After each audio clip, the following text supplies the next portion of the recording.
Laredo, take us out. Take her out.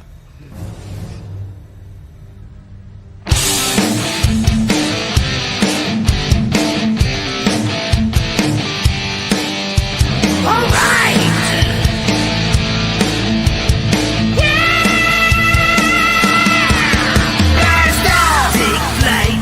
Every Friday night, join the fun and let's go off-world. Geek out with us live, where the nerdiness will thrive. Buckle up and let's go off-world. Toys, comics, pop culture news, movies, and so much more.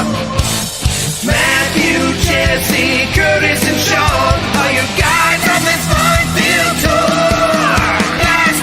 Take flight each and every Friday night. Join the fun and let's go off-world. Let's go off-world. Let's go off-world. Hey, hey, hey. Let's go off-world tonight. Woo-hoo. It's off-world. It's Friday night. We're going to have some fun. I don't know if we're going to have anybody else here. I don't know if anybody's going to be watching. I don't know if we're going to have people on the screen. We're going to be on the screen. Joe. Yeah, and we're on the screen. Like that's good enough. That's just my opinion. We're going to have some fun. Mustache decided to come in and help us out. So, that's where the ratings are, I mean, it's gotten us the second most ratings right after Dooch's Chair. So, yeah, right. Agreed. Joe, I know it's Friday night. You got to have a message for the people. What's your message for the people? Well, this is what we do every Friday night. We kick the tires and light the fires because we're going off-world. Very nice. Very nice. We got a lot of stuff to talk about. It's been a busy week in the toy news world. But we also have a lot of our regulars aren't going to be here because they're at Zolocon. You also have Toyfair going on. There's a lot of stuff happening. So, but we do have a few folks here. And one person that's always here puts together the thumbnails. He is the Legend Daddy Prime, Jeff Ray Evans. Jeff, how's it going, sir? It's going great, fellas. It's Friday night. We're going off-world, and we've got lots to talk about. Absolutely. It's been busy, man. We've got another person here. Some have said that he's a little flimsy, a little weak in some of the joints. But he's big. He's bad. It's Big Greg. What's up, Greg? What's up, Greg? How goes it, Greg? It's going. Yeah. It's going. I'm over here driving to Zolo. Yeah. Did you selling sports cars today? I sold Altima. I sold. Oh wait, no, very nice. The exit. Oh, hold on. Sorry, I'm trying to find GPS and. Yeah, I'll stop bothering you. I'm sorry. I'm here though. I'm here. I'm rocking out. Hell yeah. So yeah, there is definitely a lot of toy news to talk about. I've reached out to a few people, see if anybody else is interested in jumping on. We'll see if anybody joins us. But since we've got a lot to talk about, let's just go ahead and get right into pickups. Greg is on the road, so he can't show us anything except for his nunchuck wrist. So we will go ahead and just start with Jeff and just get it out of the way because we know he's got more pickups than everybody else combined. So Jeff, what do you got for us? All right. So here we go. Oh, nice. Okay. So, one of my favorite movies from the late 80s, I believe, is Indiana Jones and the Last Crusade. Oh, Best one. Jones. So which toy line is this? This is the Indiana Jones Adventure series that was done by Hasbro. Oh, okay. Gotcha. They had singles, and then they had like a 6-figure wave. And this one is a part of the. Oh no, this is one of the singles. I'll show you more. You got Indy in his professor outfit. He comes with the Templar shield that was in the catacombs with the diary and the torch. Gotcha. That's the catacomb Indy. And then you've got Dr. Elsa Schneider, the German femme fatale, and Grail Temple. So there's the artifact. So you can build an artifact. And she has carnal knowledge of both Dr. Joneses, by the way. Yes. Yeah. True. And a nice outfit. Fun fact: I actually wear that same outfit whenever I go into temples. So. Oh wow. Well, maybe that was like your mining gear. The Joe Gonzalez outfit. Eh? Yeah, no temples. Real quick, gonna small on you for a second because we got Dusty Standiford coming in. Oh, Hey, Dang Studios. hey, What's going on, Dusty? How you doing, sir? what's going on tonight, fellas? What are we talking about? We're gonna have all kinds of stuff to talk about. We got dragons. We got some DC Mattel news. We got some mask. Yeah, we got mask. We got all kinds of stuff. But right now we're doing toy pickup. serious. So we will go back to Jeffrey and see what else he's got. All right. So the artifact, build an artifact, usually comes with a 6-figure wave. So you got Elsa, you got Indy, you've got what's his name from the 4th movie, Grail, another guy from the 4th movie, and then Dr. Jones Sr. And then so she comes with the Grail. I've got Who's named the dog Indiana? The fake, yeah, they did name the dog Indiana. That's true. and the pedestal. Wait, the dog? He was named after the dog? And then we got Walter Donovan. The pen is mightier than the sword. I don't know if you knew that. Walter Donovan, and he comes with the alternate dying head. Very nice. That might not be the correct Grail. No, that is not. Just throwing it out there. Yeah. And last but not least, because I still haven't gotten everything poorly. in this wave, is the Grail Knight. Ah, very nice. That's cool. David, if you want in, let me know. I'll shoot you a link. And he comes with a little bit more pieces for the Grail. Trevor says he is here, but there's not enough likes. So if you want him to stay, you guys need to hit the like button. This came in today. Oh, nice. So, okay. So how is this different from the other 15 Skeletors they've put out recently? It says vintage collection on the box. Gotcha. Yeah, it says vintage collection. This was a recoloring of the 40th anniversary 2-pack. The 40th anniversary 2-pack came with, I think, die-cast weapons. And this one is more to the vintage coloring and comes with plastic weapons. That's a good looking Skeletor, though, for real. It's not bad. It just looks like several others that I've seen. So, yeah. Yep. Okay. This guy, and he's got vintage back. He's got vintage back too. Oh, very nice. Nice artwork. Yeah. So all this is getting open tonight. Yeah. Okay. Do it. All right. I opened when I did New to Mythics Live last Sunday. I opened 6 figures in 3 hours. Wow. I was pretty happy. Very nice. Did you put him back in the packaging after? He did. And then he already sold them and bought new stuff. Yeah. So I had to flip them. he already returned it all. All right, Joe, what do you got for us? Well, I don't have anything to show off, but I did get my second Necronominus order, and so I'm excited for that. I haven't had the time to actually open anything, but I have it. Yeah, go ahead, Curtis. I do believe you have something to show us. There's a little paper on your desk back there. Oh.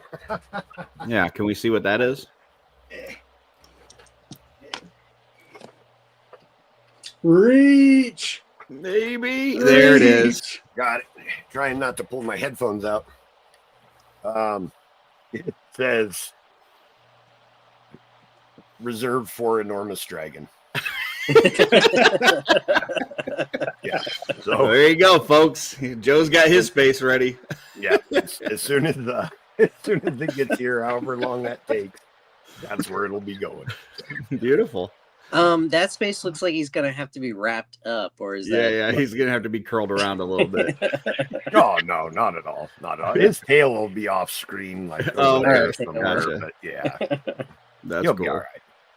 Cool. All right, Dusty, you are up. What you got for us? Well, I just grabbed the closest thing to me, and this is the final piece of the puzzle. Very nice. Got my Necro 2-pack to go with the rest of them up there. Nice. I just ordered my Nate Barch Dark 4 poster, the print. I'm excited to get that. Nice. Awesome. Got a couple of Nate's prints right there hanging on the wall. Beautiful stuff. Ooh, that Headless Horseman one. So The good. display is looking very nice, by the way, Dusty. The display is looking top notch. Yeah, that what good's a collection if you can't show it off, right? Yeah, it's looking pretty nice. Yeah, it's looking good. Yeah. I mean, I would say that's probably looking better than Greg's. I don't know. This is just going to be my horseman stuff in this room. All my Transformers are in that room. Gotcha. What okay, behind you, I guess it would be to your right. Yeah, right there. There's like a tube there. What is that? Oh, this? Yeah. That's the like med bay I had at Legion's Con. Oh, gotcha. Very cool. In your cosmic section. All right. Well, you chased off Greg, Curtis. What the heck? Well, apparently we did get enough likes because here's Trevor. Hey, Trevor. photo boy. Hey, photo. Dusty, I'm going still on? trying to build that one too. Like I bought that thing, that model kit. I'm still trying to build that thing. It's like taking me it's a month. Dude, I've literally thought about buying like 10 or 15 of them to take to Legion's Con. Thank God I didn't. I only got 3. After I put the first one together, I was like, yeah, this is not a good idea. Should have bought one from you, honestly. It's like, damn it. Oh well. Very nice. Well, I will go while Trevor gathers his pickups. Yeah. Trevor gathers. Gather barbers. So this one's not really a pickup, but it's just want to kind of put some paint on this week. On Wednesday, I did a live with Schmerber. We took Jeremy's time slot, and I just showed Schmerber how to do some dry brushing. That was a lot of fun. I did Jumped right in on that slot, huh? What's that? So you jumped right in on that slot, I see. Yeah, I was jumping in on that slot before I knew it was even open. I reached out to him. And I'm like, "Hey, are you doing a show this week?" And he's like, "I'm not positive yet." I'm like, "Well, let me know." And then he got back with me. He's like, "Yeah, we're not doing one." I was like, "Put it right out there." You said slot. Yeah, I did open my Conobus and did the review, the exploded figure review. So that was a lot of fun. Have not opened Necronominus yet, but this is already ready for him to sit on top of. Oh, I that's the only thing I opened so far was Necronominus to check his head. And yeah, I got the skull. So now I've got the eye and the skull. I only need the teeth. I just, while I was on Saturday Day Live and they were kind of first talking about that thing, I opened it up, popped him out, looked at the head, put it right back in, and I have not even like undone the zip ties or anything. So nice. But next I got this flimsy bitch. So he's driving off the road right now. He looks fantastic. All right, I will say he looks fantastic. Did have to do some work on the wrist. I replaced his weapon handle with a Mondo Skeletor Havoc staff. I got a little Darla Ackerman soft goods on here. And I thought he was in good shape, and I put him in my DTOF, and he almost took out the whole fucking glass door of my DTOF. Like he was good for about 24 hours, and then all of a sudden his ankle just gave, and he went and smashed right into the glass. The bigger they are. So now I've got him on one of these 4 horseman stands. Yeah, get some 4 horseman stands, folks, because this guy does not want to stand up on his own, especially with that big ass hammer. But he looks great. He looks fantastic.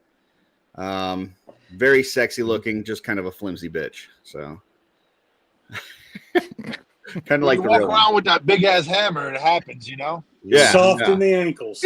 Got to get him some Celsius. I put mine on a stand right from the beginning, so I never had to deal with that. Yeah, but you put everything in a stand, so that's different. I never use a stand. So I put everything on stand, so I never think- have to deal with things falling down. I think this might be the first Mythic Legion I've ever put in a stand. Like, because I had to. I've got some in flight stands. A lot of just 'cause I wanted 2.0s I have to but- put on stands What, for sure. what I like to do is put everything on a stand because I don't want to just wait for them to fall and then cry about it. I just prevent that whole circumstance. You just do that with your customs then? I put all my customs on stands too. You just let the whole shelf fall. So that is a completely different thing. Gotcha. That wasn't his fault. That was my son's fault. He should have stopped me. And he then, said it feels like it's going to fall apart. We talked about Hey, this. listen, by the way, I got some cool stickers for that stand. Oh, yeah? Very nice. I'll probably need to get some of those. Talked about this a couple weeks back, but I just finally opened it. Dude, this thing is so fucking great. I love this. It comes with, a couple different options. You can have like just your bare bones kind of werewolf without the clothes on it. He's got like the vest. He's got the duster. Got, the blade weapon for his arm. He got the big Gatling gun. This thing is just super cool. He's got 3 heads on it. I got the one with the cigar because come on, that's the freaking coolest. But yeah, really loving this. This is that Operation Monster Force. They did a great job on this thing. So absolutely loving it. And I think that's it for this week for me. So let me small-in myself, and then Trevor disappeared. So did somebody take some likes away? I'm here. No. Yeah, somebody might have disliked the stream, and so Trevor had to leave No, for I'm here, temporarily. So I'm here. I just had to grab something. Oh, we got a couple more likes. Trevor's coming back. I'm back. So, Can you hear me? Yep. Okay. Yep. What I pick up? I got. Oh, graveyard. Bad boy. Nice. Nice. Ooh, Oh. I was there that day. That's right. Picked up a lot of stuff that day. Oh, that's right. He was at the studio on Wednesday. That's right. Wow, Jeff. You were across the street with the binoculars? Like No, he was on Wednesday's show. No, he has me tracked. He's in his closet. I know where as we 1-6 speak. shooter is at all times. Somebody at the studio hit at the like studio, button. Trevor huh? just showed up. That's right. Yeah. What? They What do keep you hitting want? it, What? unhitting it. What? You mean it's like the bat signal? Like, just have to go. Just a little my- thumbs up and goes up in the sky. That's right. My friend Alberto Hernandez sent me this, which is wow. Holy. freaking insane. Like I keep telling, I'm not into Warhammer. He's like, he just wants me to photograph something. It's huge, man. This thing is enormous. This is like one of the big boys. I don't know. sorry, that's something big in you. Primarch Lionel Johnson. Oh, that's sweet. It's insane. It's That insane. shield is That's pretty amazing. dang cool. Yeah. The Primarchs are the big boys. Yeah, it's nuts. What else did I get? I got something else, but I have to find out. Hang on a second. Looks like we might have somebody else joining us. I'm not sure. Wait a minute. Oh, Oh, hey. Oh boy! hi. Woke up from his nap. Live incredibly from Zolocon. that you did not accept that request to join like a minute ago because we were in the restroom. But I just wanted to. A lot of people have been asking me at Zolocon exactly how old is Trevor, and the only response I have is Trevor is older than you. Can we cut this, please? No, can you envision Intermission, Trevor? there's Trevor, how old are you? Like in centuries? Like we'll keep it simple. Oh wow! Less than a century, so that's good. No, he's not. Yeah, got him. Really though? Yeah. Somebody How's setup going? Setup's done. Yeah. How was Jesse? And anybody bug him? Did he make it through okay? Yeah, no. Jesse, hold up. Like I'll bring him to you. There's the crew. Yeah. Everybody say hey. Hey.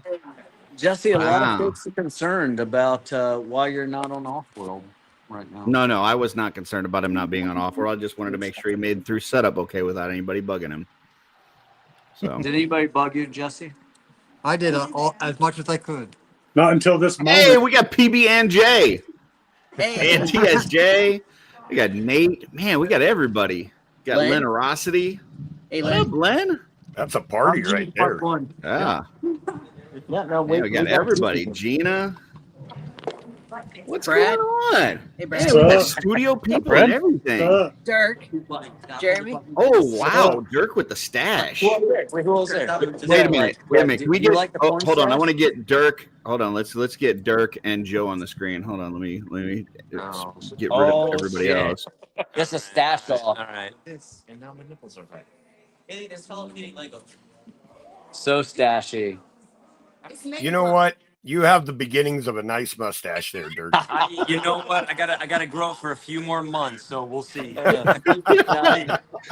Man, Years and very Joe nice. Still got you, but yeah. Dash off. Legion's Yeah. Con 2025. Exactly. Yeah. Yeah. Who is the real Gideon? That's the question. Curtis, also wanted to let you know that we got this from coming from Arizona. Say thank you. Wow. I don't know if y'all know, but this Is is that the Rhaegor's ghost- dagger? No, it's the ghost of Rhaegor's dagger. Oh, okay. We've got the ghost of Rhaegor's dagger right here. Do studio employee people get that? No, they get Rhaegor's dagger. We just get Oh, the okay. ghost of Rhaegor's dagger because we're Okay, not gotcha. employee studio people. But yeah. Awesome.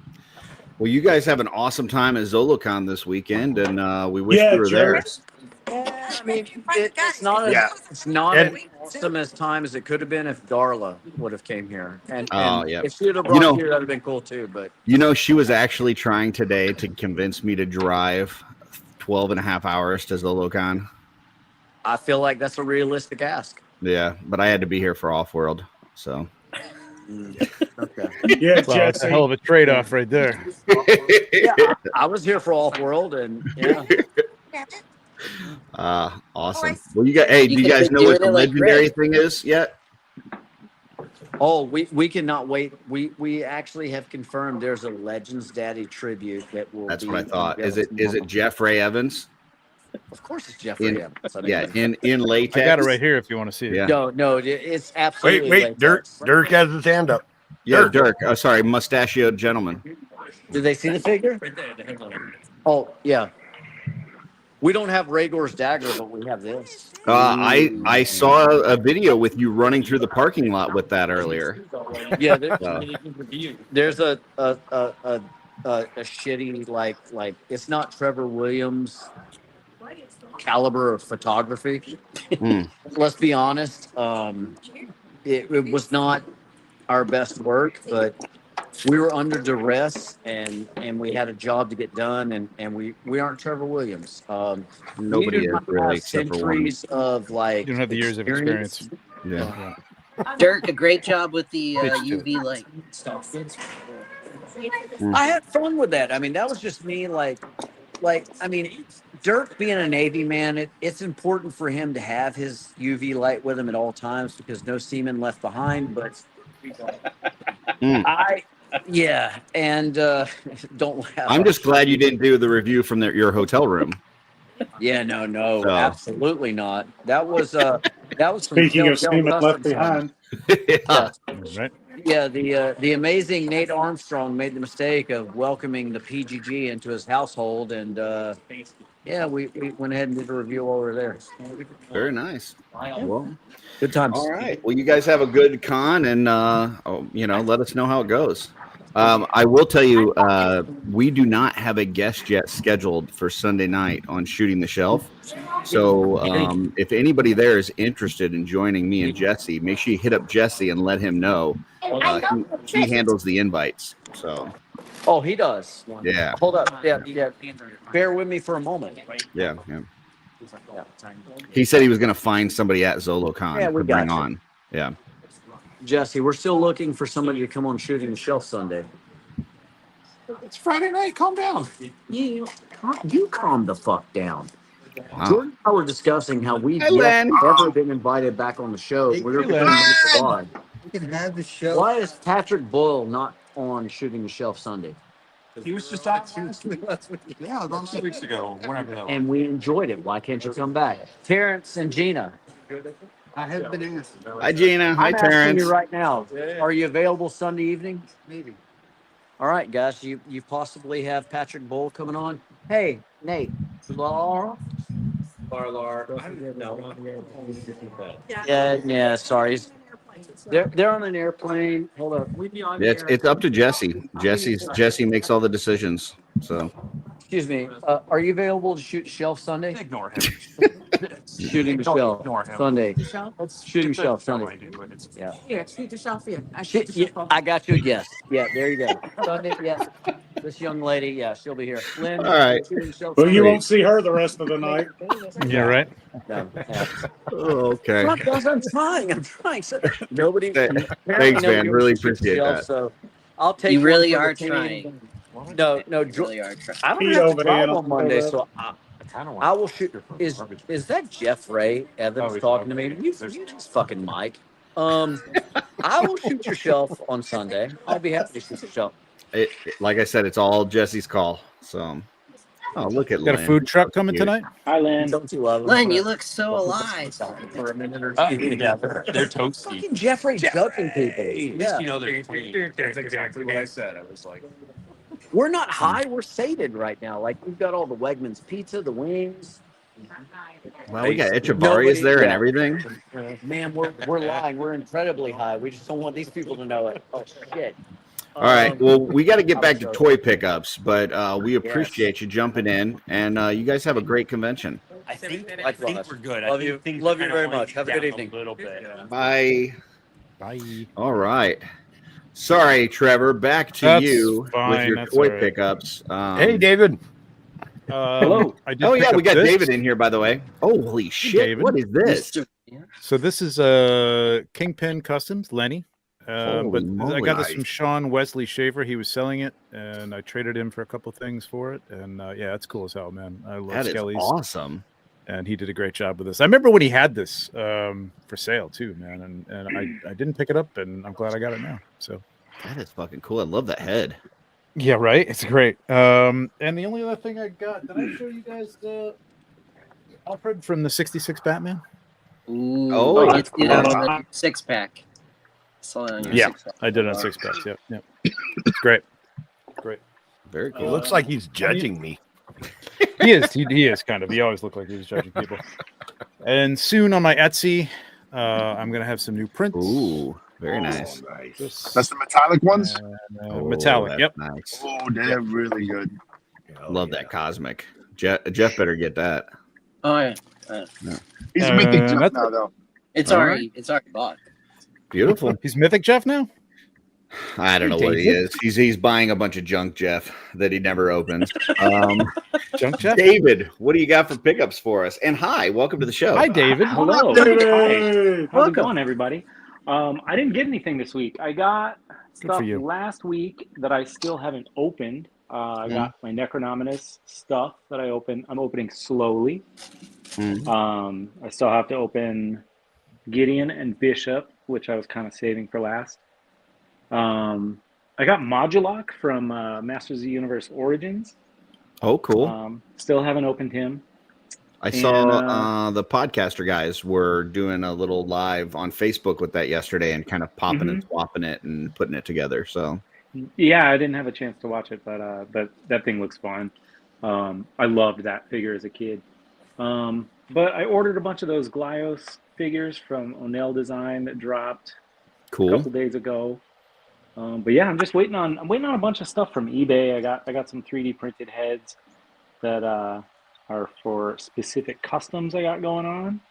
And that's it, man. I've had a pretty light week as far as toys go. You did have a week in terms of drawing dragons. Yes, How about sir. that freaking thing? That was cool, huh? Yeah, thanks, man. Very nice. Bring up our was, thumbnail. Bring up our thumbnail. They did the announcement, so the next day I drew that up, and then that afternoon I colored it. So It was a fun day, but it definitely got me kind of pumped to draw some more stuff. And it was purely for fun, just something I wanted to draw. Very cool. Well, you killed it, man. You did a great Thanks, job. man. Yeah, it was a fun one. I can't wait for that dragon. Shit as soon as I saw it. I'm That's sure gotta be we'll get to that. That's gonna be a pin. That'll be a pin. Yeah. Gotta be, You're gonna right? have to simplify the hell out of that. I saw somebody predicting that was going to be a pin at the con this weekend. I'm like, well, considering that he finished the art yesterday and the con is tomorrow. Right. Yeah, the turnaround on pins is super quick. Yeah, I'm thinking that they're probably not days. going to have that done by then. But yeah, Marty and Doc Brown were working on those pins. Thank you very much. So, yeah. Well, I just got a message from Dave Orkin that wanted me to share this with you, Dave. Yeah. And he says this is his tribute figure to you. So that's sick. Damn. Yeah. That's cool. Those Pretty were cool. those 3D heads that I got. Brian Lynn printed them out for me, and he sent me a ton of them. So anybody that wanted one, I sent them out, and I painted that one for Dave. Very cool. Great. Yeah, and FYI, Dave just PM'd me, which was the thing that I already showed. Okay, perfect.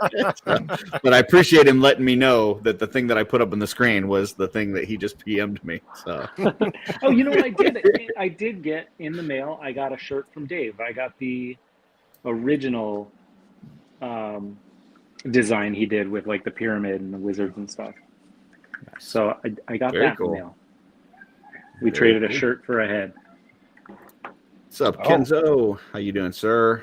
Got a bunch of people in the chat. I didn't even shout them out, but we got Blake out there, JMac77, I am TJ Williams, VDog, Starscream, a couple people on screen, Hank, Purple Ray. He's jumping around. I know he's in chats and he's on Legion's chat and he's doing other things, and so he might even still be here. We got Motu Guru, we got Stephanie Ork, Dave Orkin. So yeah, thanks everybody for tuning in live. Hell yeah. All right. It looks like we got another person joining us here. Brian Lynn in the house. My boy. Carver Customs. What's The up, Brian? Dial Magician. Yeah, guy's been killing it lately with the dios. Spoiler alert, Monday I've got a How'd They Do That with Brian Lynn coming up for Monday 8 Central, 9 Eastern. So yeah, tune into that. You might be able to see some stuff coming up for MesquiCon. So if you're coming to MesquiCon and you want to buy some stuff from Brian, you might get to see a little behind the scenes on how it was made. So Nice. yeah. MesquiCon. Mm-hmm. Hear me act like I know what I'm talking about. You totally know what you're talking about. You killed it. You got any pickups, Brian, that you want to show off for the week? Nothing new. I got Bluelith on the way for Stacy, and I ordered a Terpiculi at the same time, but their count was off, so it's going to be coming in later, so I'll get it a little later. Gotcha. And also something else from MesquiCon. Oh, gotcha. Very nice. I mean, everybody loves heads, so that's true. This is facts. He's going to hit you with that. That's the Al Snow reference there. All Watch right, out, so everybody. we have got a lot of stuff to talk about. Let's see. Jeff Ray, you put the thumbnail together. Where are we starting? What do we want to talk about first? We talking Dragon? We talking licenses? We talking what are we doing? Let's go Baethier. Okay, Baethier. So Dragon price announced $550 for the base figure plus any stretch goals that get unlocked. That does not include the flame, the extra head, and extra set of wings. Those would be separate. Don't know about a base yet. We're hoping for a base. Fingers crossed for a base. But we don't know. So first off, what do you guys think about the price? And then we'll get into kind of what we think stretch goals and stuff are. Anybody, thoughts on price? I think it's a fair price. I know there was some talk that it was a little bit high, but I just think, considering that they're a smaller company, it's not a HasLab, it's not a property like Marvel or Star Wars where they have this enormous fanatic fan base. Now, I know a lot of people like dragons, but it's not the same thing. There are people that will just buy anything Star Wars or anything Marvel, I think Mythic Legions fans are like dwarf fans. Like there's not very many, but they're really loud. So, yeah. And annoying? Makes it seem like there are more than there are. But I think for what it is, from a smaller company, that's more than a fair price, in my opinion. And I know shipping isn't probably going to be great, but that's not anything that the Horsemen can control. Like shipping anything is super expensive right now. Like that's just across the board. I sent Dylan a figure a couple weeks ago, and it was like one figure. And it was expensive. Like anything that goes across the Rocky Mountains, like the post office is going to stick it to you. So shipping is just high right now. That's not their fault. Speaking of shipping, I heard recently from a guy who got his Cat's Lair in, and his shipping was $100. Okay, now that thing's freaking huge. So yeah, it is huge. Well, that's the thing. That's the thing that everybody's leaving out of the price is that we're paying $550 for a fully painted, articulated figure. Like the Cat's Lair is like 12 pieces of injected plastic. Like that's it. Without a lot of moving parts, not a lot of moving parts, not a lot of joints or like it's got anything a little like that. It's got a little tea light in its head that you can put batteries in, and but in terms of, I thought somebody's comparison of putting up on the Super 7 Tiamat, which I forgot was like a $300 figure, and it's like a vinyl collector's toy. You know what I mean? Which I thought about buying it before I heard the price, and that's all well and good, but like that's like I think the heads turn. I think there's actually like 15 or 16 points of articulation, something like that. I don't know, maybe it's 20. But it's basically the head turns and the neck's turn and the two legs go like this. But like the tooling on that, how many pieces is that? You know what I mean? How many pieces you think, this dragon and the detail in this thing, what that's going to cost to tool and to print and to paint? My God, the paint. I mean, I was looking at it again this weekend, and it is just insane. So detailed and a nice. Good portion of this stuff that's on the screen that's like was put up by Kirby today as a comparison. A lot of this has parts that are sculpted in a certain color that have no paint added. It's just that's in a color like that. Injected. I had the Galactus. It's nice, but there's not even like a black wash or anything on on the face. It's not. Whereas not we know really this is going to be painted head to toe or head to tail, I guess we should say. There's not going to be any parts that are just sculpted in a certain color and then just left like that, right? Yeah, exactly. Nope. So yeah, there's a lot to it. I think to Jeff's point though, if that Cat's Lair, as much as that weighs, as big as that is, as big as the box, I was just talking about I've shipping. seen that box. If that's $100, I would think that would be the top end for this. I can't see it being more than that. I think that's a bargain. Now I got the Snake Mountain, right? And the Snake Mountain was $600 plus $100 for shipping. Yeah. And that was a while ago. Right. So if we only pay $100 for shipping for the Dragon, I think that's a win. Weight, man. There's some good. Like I've been shipping some heavy stuff. Like I shipped something that weighs 18 pounds today and is like a 30 by 18. But it's not as going to be as big as this. No, it wasn't a puppy. But it was $15-$20. That's not bad. Yeah. Ship UPS. Not. I mean, you got to insure it. You know what I mean? So like, there's if you want it insured. Now I don't or not. Like I think you could get away with.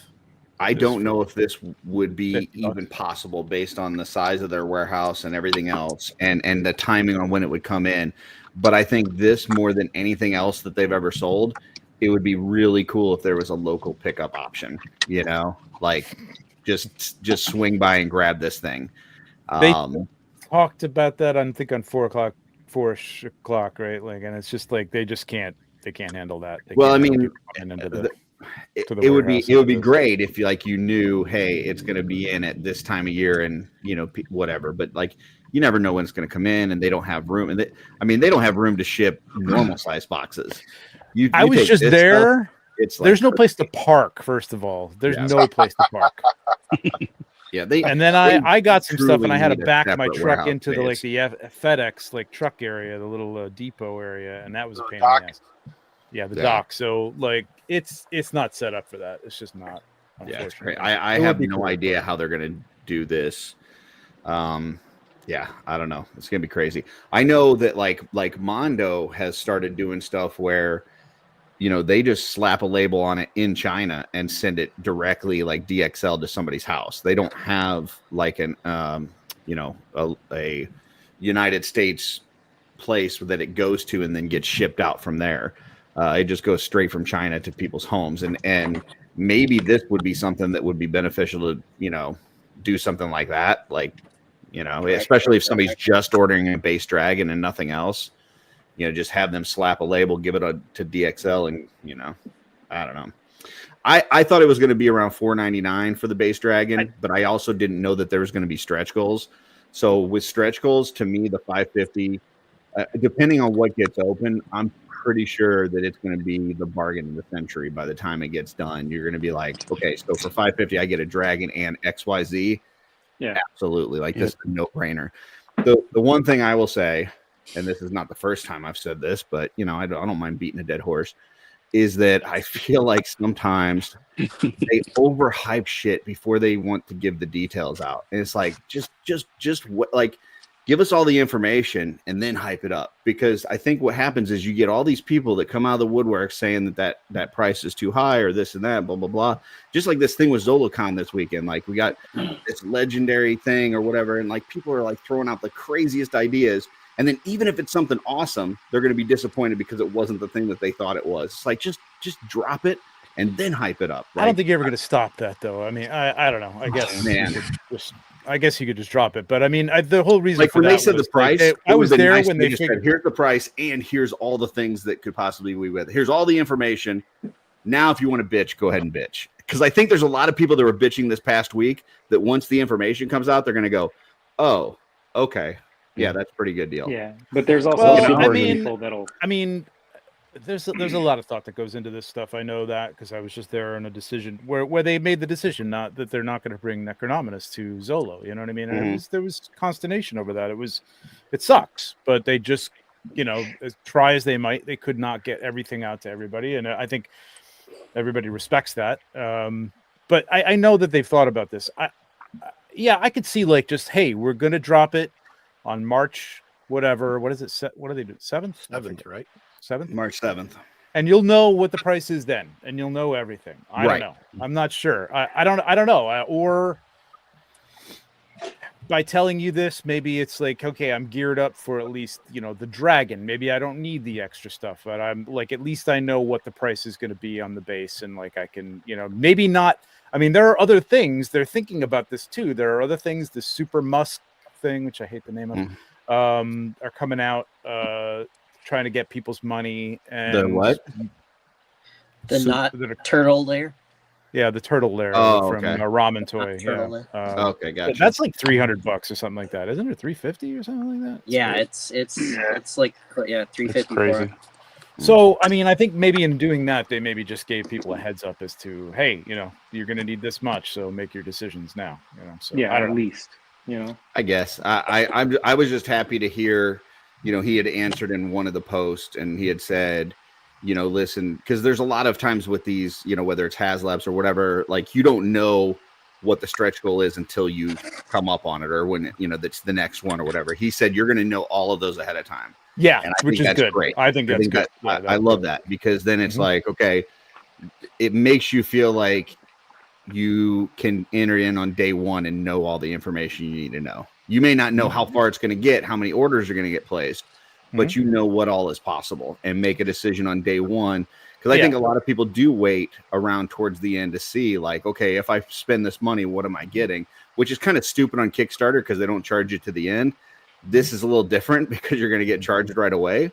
So having the HasLab- information up front would be I don't know nice. if HasLab ever did that. I know HasLab would usually show you what the stretch goals are, and if you make all it of to this, them, or you're gonna just get the this. next one.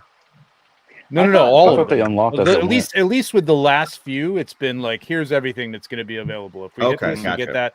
So everybody's like, oh, we got to get that Wolfman dude for the the Cantina set. And Well, yeah, he's got didn't get it, nards. but Yeah, he's got nards. sure.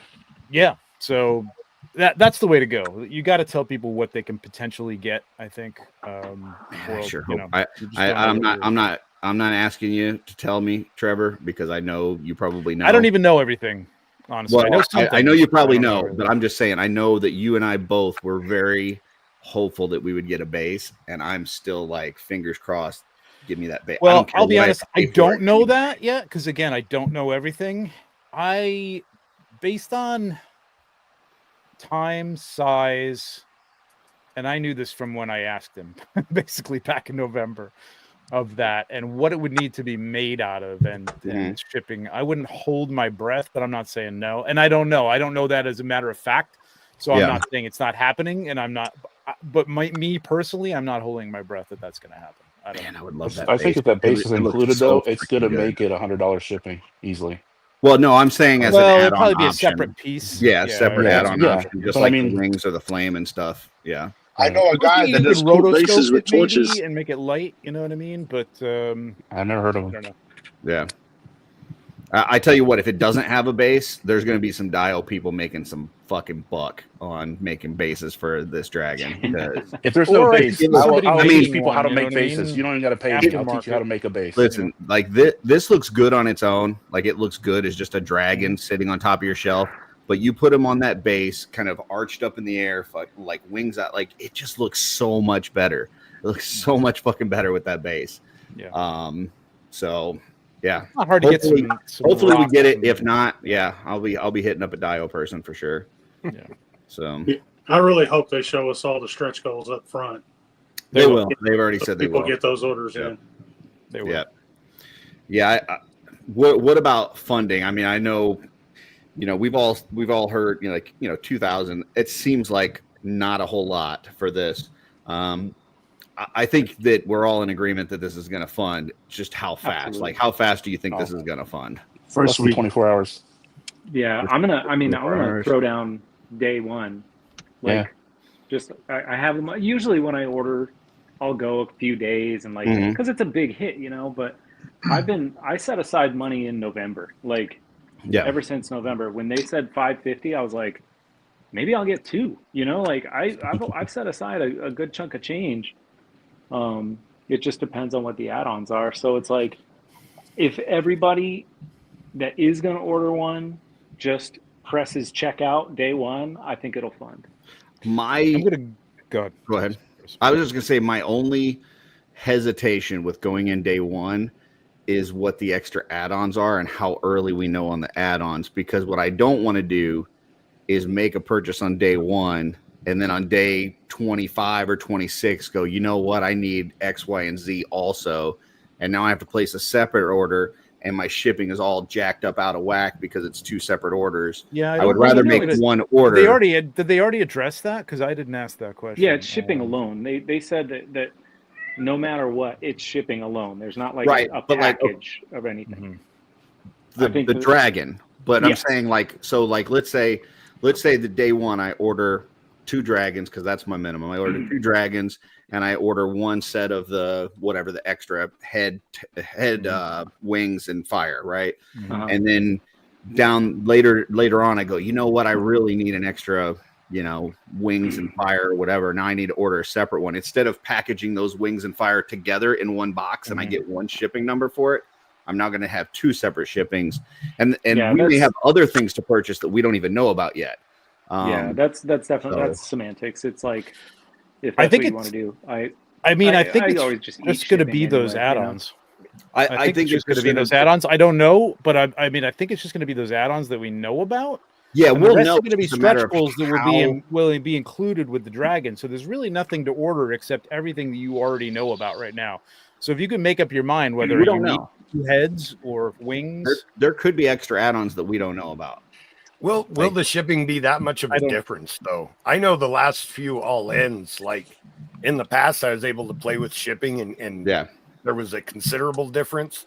That has narrowed a lot. It's just it seems like it's been better. It used to be really jacked up. Like you would go ahead and order 3 figures and it would be cheaper shipping than if you ordered 1 figure. Like there was some real weird stuff in the past, but I think it's mostly kind of fixed itself. I mean, obviously we've had a lot of the $10 flat rate, but we're not the $9.99. Yeah, I'm just talking for the pre-orders though. It seems like the shipping, it doesn't matter how I tried to mix and match things, that it was, within a few dollars of. I could imagine the set, the extras, being a $9.99, shipping for those. Yeah. So that if you didn't know and you had, I got to get another one, it's only $9.99. It's $10, but it's only $10. I don't know that. I don't know anything about those details, but I'm just speculating. Yeah. I would say, like, in terms of like when it's gonna fund, like I know the HasLabs that have been like popular. I mean, those are 8,000 sometimes, and those are funded. A couple of them have been funded in a few days. 2,000, I mean, for a niche thing like this is still a lot. I think it's easily doable, and I think it will easily surpass it eventually. But when you got a month to do it, and the difference being, like with a actually with the the HasLab doesn't charge unless it funds. I don't know what the deal is with this. If you get charged immediately and then you're refunded if it doesn't fund. Sure, I imagine. So you probably get hit for that. Right. So there's going to be people that wait. I'm not one of those people. I'm going to put it on a card or something, but it's like, hey, if that's going to take cash out of my bank account, I'm going to hold off till the end of the month or whatever. So. That could be a factor. I hope people have the courage to go in early. That's my thing, because normally I like on any pre-order I usually like to wait till like the last day or two, because I know I'm an indecisive bitch, and I'm gonna like with Necronominus I placed like 3 or 4 orders. Right, like I placed like 3 or 4 orders with Necronominus, and then I was like, I can't do this anymore. I got to wait till towards the end. So I'm going to try to really put my thought into it and place 1 order up front. And I hope that a lot of people do, so that we can get to those stretch goals, whatever they are, because I guarantee they're going to be cool, whatever they are. Yeah, that's my plan. I'm going to order terribly indecisive the other day. I'll have to say that. Yeah, no, he made a decision quickly. I'm gonna place 1 order the first day, for everything, and then I'll wait and see, and I don't know if I want a second one or not, but if we're getting close to the stretch goals and haven't quite hit them, I can order just to hit the stretch goals. Yeah, I definitely need. I can find a use for a second dragon if I need to. Come on. I just don't know as a customizer. Like, I understand it's a big dollar amount, but as a customizer, it would be so fucking fun to paint. Like, you just like the amount of details on there that would just be excellent to paint. I can't wait. It's gonna be nuts, man. Dusty, you had your hand up. What's up? Yeah, I'm just curious if, like, the stretch goals, say, for example, if they did a figure or a dragon rider or something like that. Well, I don't think we're going to get a rider, because they said these dragons don't get ridden. They are not mounts. Well, just a figure. But yeah, people, yeah. If it would be an exclusive to this Kickstarter. I would guess so. I would think that maybe you might get something like they do, like with the Zolocon exclusive, right? That they're doing right now. Like they're putting out this exclusive figure, and they're going to release it later on, but it's not going to have certain bits. There's going to be certain parts of that you're only going to get if you go to Zolocon, right? So they may do something like that, where they put out some figure that they go, this is the figure, and you can only get it through the dragon. Later on, we're going to be releasing it as well, but it's not going to have X, Y, and Z. It's going to be kind of the more dumbed down version. I could see that, but I could also see them just going, hey, this is an exclusive to this, and this is the only place you're going to get it. So it would be a first. I mean, besides Sir Valagar, it's the only figure you couldn't just buy straight up.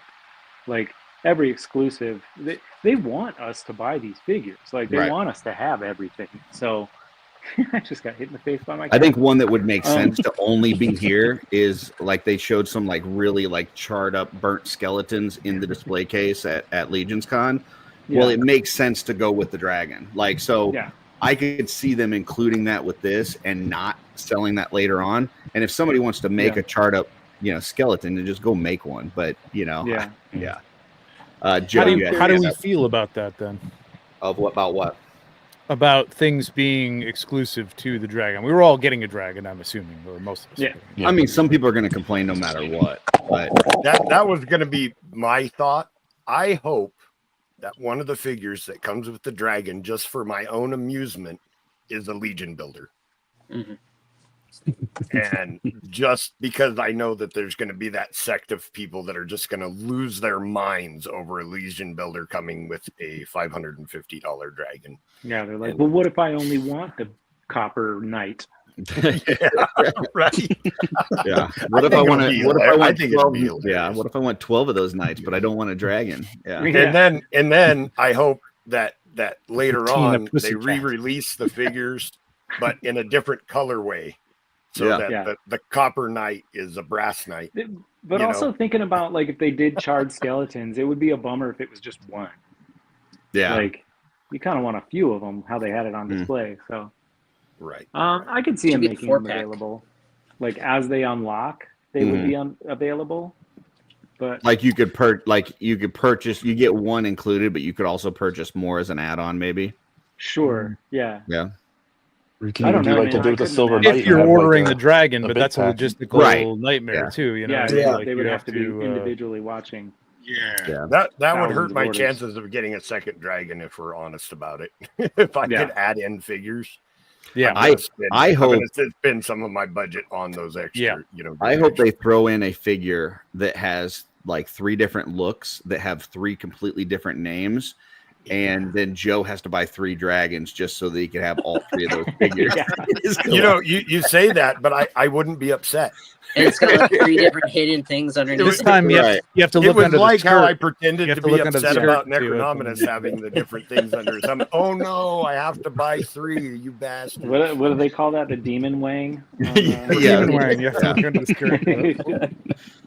I got Demon Wang A. Yeah. Well, so when do we think we're going to hear about this? Because Jeremy said he didn't have a show this week. He doesn't have a show next week. And then the first show he does have is 5 days into the campaign. Surely we're going to hear about it before then, right? I could see him starting to reveal stuff on Monday. Like they're at a show. He'll still do the postings. Yeah. Yeah. I think that they can focus on the show this weekend and then maybe starting Monday. Like a next reveal 5 days. Kind of thing. It would be really nice. It would really interesting if we actually got 4-H news on the 4-H channel. That would be interesting, right? Like, wouldn't that be a wild concept? Right? I kind of just like when they show pictures, of like vacation, not for sure. Yeah. Yep. Well, either way, it's going to be awesome. I can't wait to get it. It's going to be the Gorich family intertwined with dragon stuff. That's any other from not Greg or Trevor, unless you guys just honestly don't know. But any other guesses as what stretch goals might be? I would say a Legion builder. I could honestly see a Legion builder. Like a Legion builder, what? Like something like a Rhaegor sec, like a Dragon Knight type of thing. That would be cool, but that's only if they're going to make it available through like later on. Okay. Man, it was Rhaegor alone, obviously being something that they're not going to do again. It's like the amount of people that just want a Rhaegor. Mm-hmm. If they made it exclusive to the dragon, it would be infuriating. Joe, you don't have a Rhaegor? Well, then, if not that, then what kind of Legion builder, what would you think for that? It'd be kind of cool to get it's kind of like a deluxe Legion builder that comes with the dragon, but like later on we get like a dumbed down version of it, like the deluxe Legion builder, kind of like the first one, how it had all the pieces and parts. It had multiple parts and pieces that we could make more stuff with if you get that version. But the dumbed down version only comes with a helmet and like the normal stuff, but it's kind of like just your normal Legion builder. Yeah, Trevor down at the bottom. Are you talking Legion builder or builder pack? The builder pack, the first barbarian. Is that what everybody's saying? Because I keep hearing Legion builder and I don't know. I think why would you Legion not want builder, they're talking about like a non-named character or something. Yeah, I'm thinking I think like they're builder talking pack about like a kind of thing. non-named character. Yeah. Why would you Like not a want a named Dragon Knight character or if you're something. spending that much money? Because I'd if want, it's a like, named something- character, people are going to lose their fucking minds if they don't have an opportunity to buy it. You don't want to Okay. lose their fucking minds anyway. But at the You same got time, an that makes people put opportunity their to money buy down it. for that You just gotta dragon, buy so the that's dragon, even bro. better. I think the It's dragon incentive. should I come don't- with a. I don't Sir honestly Valadar care about that. version I mean, too. I get it. I have sympathy, but like at the same time, it's like this is, you know, you're in or you're not. If you're that in, you've had this time to find a way Yeah. to do Yeah. this, and if you're not, then you just don't need that figure. You know what I mean? You're not Right. a completist. Yeah. You can't, or you somebody find will somebody sell who it. Somebody bought- will sell it for $200 afterwards, or $250 to pay off half That's their what I'm thinking. dragon afterwards. So you know, like, Yep. you get it. I mean, you see that with the HasLabs all the time, right? Where people sell like the Yeah. Cobra Commander from the His Yeah. tank and shit like that, right? I think I'm going to Mhm. sell that ghost, and I'm separating out the figures because I've seen the people buying the figures for $250 and then the ghost for $500 without the figures, and I'm like, Wait, what? why would I sell it all at once? Like, why Greg's would I gonna sell his it all at now. once? Yeah, I'm telling you, man, it's nuts. It's crazy. Those figures are 250. Damn. That's what I've been seeing people buy them for. Because you can only get them with the ghost.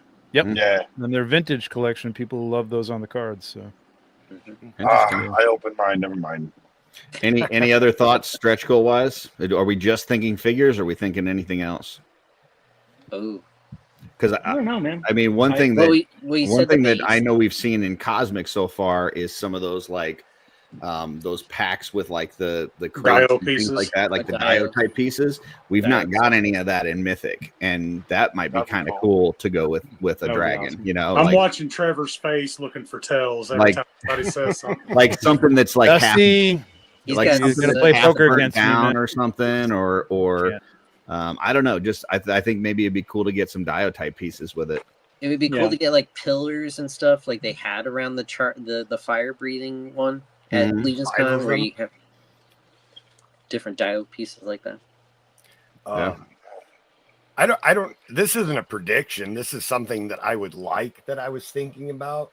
Mhm. Now that we have Plogius and that head that came with Bishop, I'd love to see them do a horse in the blue Hagnon transparent plastic, but like the Plogius body with like the undead Bishop head and have like a ghost horse. I think would be neat. That's cool. I don't know if that's really a prediction, but it's I don't- something I'd like to see. I don't know if you guys Go with the remember. dragon, or is that separate No, with the dragon as part of with the dragon? it would be something really cool. I think that would again incentivize people to buy. Now I want a Like a charred burnt up horse. Cornubus. That'd be cool. I don't know if you Would have guys to be remember from the Charred horse. I want a charred horse. Hard horse. Yeah. I want a Just charred like horse. like a mound of charred horse. Just go light a horse on fire, Jeff. Come on. Exactly. Dragon poop. No, I don't know if you guys remember from the first Jurassic Park movie, but I just want like a mound of dragon shit. Like Dragon poop. Yeah, that's what I just You know said. that's on Yeah, Dylan's wish Yeah, list. just a big dragon poop mound. If we can't get the big Dio stand, I'd like to see like a flight stand. Uh, In like a flight yeah, pose. plates. Dope, Oh, man, Dope that says would a be cool. Dio pile of gold. I tell you what, like not only like if it was just a sculpted pile of gold that was just like one sculpted piece, but if they actually gave us like a bag of freaking like gold coins in 1/12 scale or something, like not obviously not made of gold, but you know what I'm saying, like something that you I could would like love that anyway, man. Dude, that'd be just incredible. I've been freaking looking for that awesome. forever. little like a little Continues in the treasure carpet. chest, with some gold coins. Yeah, it doesn't really fit the story though.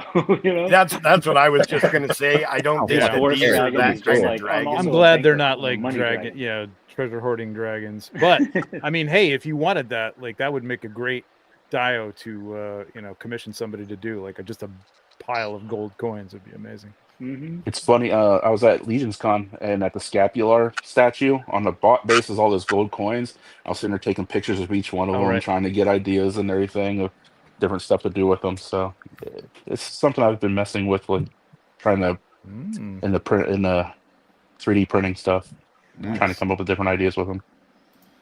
Well, I know Kirby was sharing some photos today of the dragon, trying to get people to have an idea of size that maybe didn't get to see it, and he was comparing it against some other toys and stuff. So I figured I'd bring this one up, kind of comparing it against a Darla Ackerman.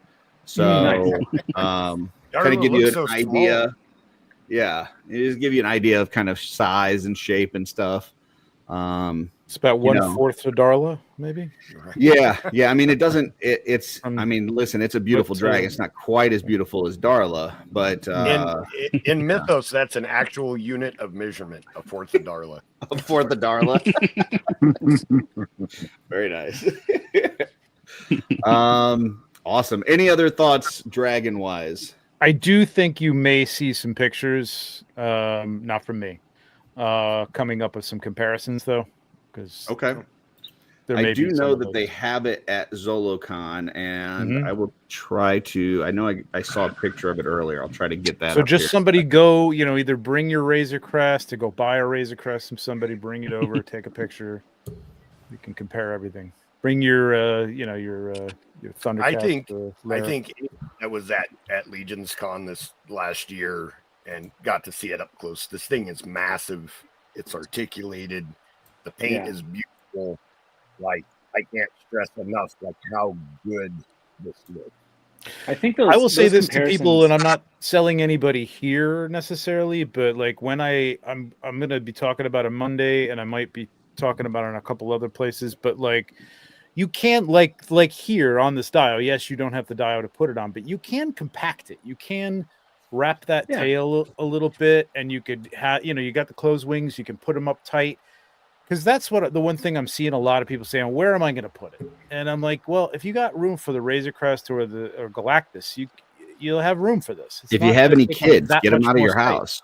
Yeah. That too. Like I mean, if you've got children that are hanging around way too long, there you go. Yeah, so this is at Zolocon, and my understanding from this was sent by Patrick Boyle. My understanding is that this was on display at Zolocon with a space next to it on the table that was left empty for tomorrow morning. I can confirm on that. So what that means, I can't tell you, but this is what it looks like on display at Zolocon right now. So, man, even alone though, just what did Trevor say? What did Trevor say? Did I know what it means? Would you say it's legendary? Apparently. Okay. Cool. Last thing on the dragon, time window, 30-day window. Thoughts? Yeah, I like it. I like it. The longer it goes, the longer it would take to fund, and it would start to worry people. I feel like they have to bring the dragon to a lot of shows to get a lot more people seeing it in person, and that way more people will jump on it. You can't bring it to a lot of shows in 30 days, though. No, but like, here's the thing: like the HasLabs have not been at every shows. But everybody knows about HasLabs. Not everybody knows about. Well, Mythic they know about the properties and what they are, but I mean, a dragon is a dragon is a dragon. You understand a dragon? It's not a matter. I understand what you're saying, Trevor, but Jeremy's normal marketing is Forest Horsemen o'clock, Mythic Conversations, and then out. That's in the not going to on be the case. Instagram. That's I've what I'm already saying. talked to him about doing the circuit. I understand, but how much of a circuit can you do in a 30-day period is my question. Oh, a lot. But Toyland is also in that 30-day period, and Toyland is also with PowerCon this year, and it's a lot bigger. That's probably the biggest show and the best chance they'll have. I would hope it would be at Toylanta. Toylanta with PowerCon is like saying San Diego Comic-Con with me showing up. That adds nothing, right? That Well, I mean, some people are all about that name. Absolutely zero the fact that they added the like, PowerCon I don't name understand. to it. Like, where is it supposed to go then? Like, there's no other shows that you're going to really get your mileage. No, I think on Toyland is great. I think the addition of PowerCon name to it adds nothing. It's the same. Somebody was saying like that's what I'm saying. Like had it been later, it should have gone to San Diego Comic-Con. But who's to wait until next?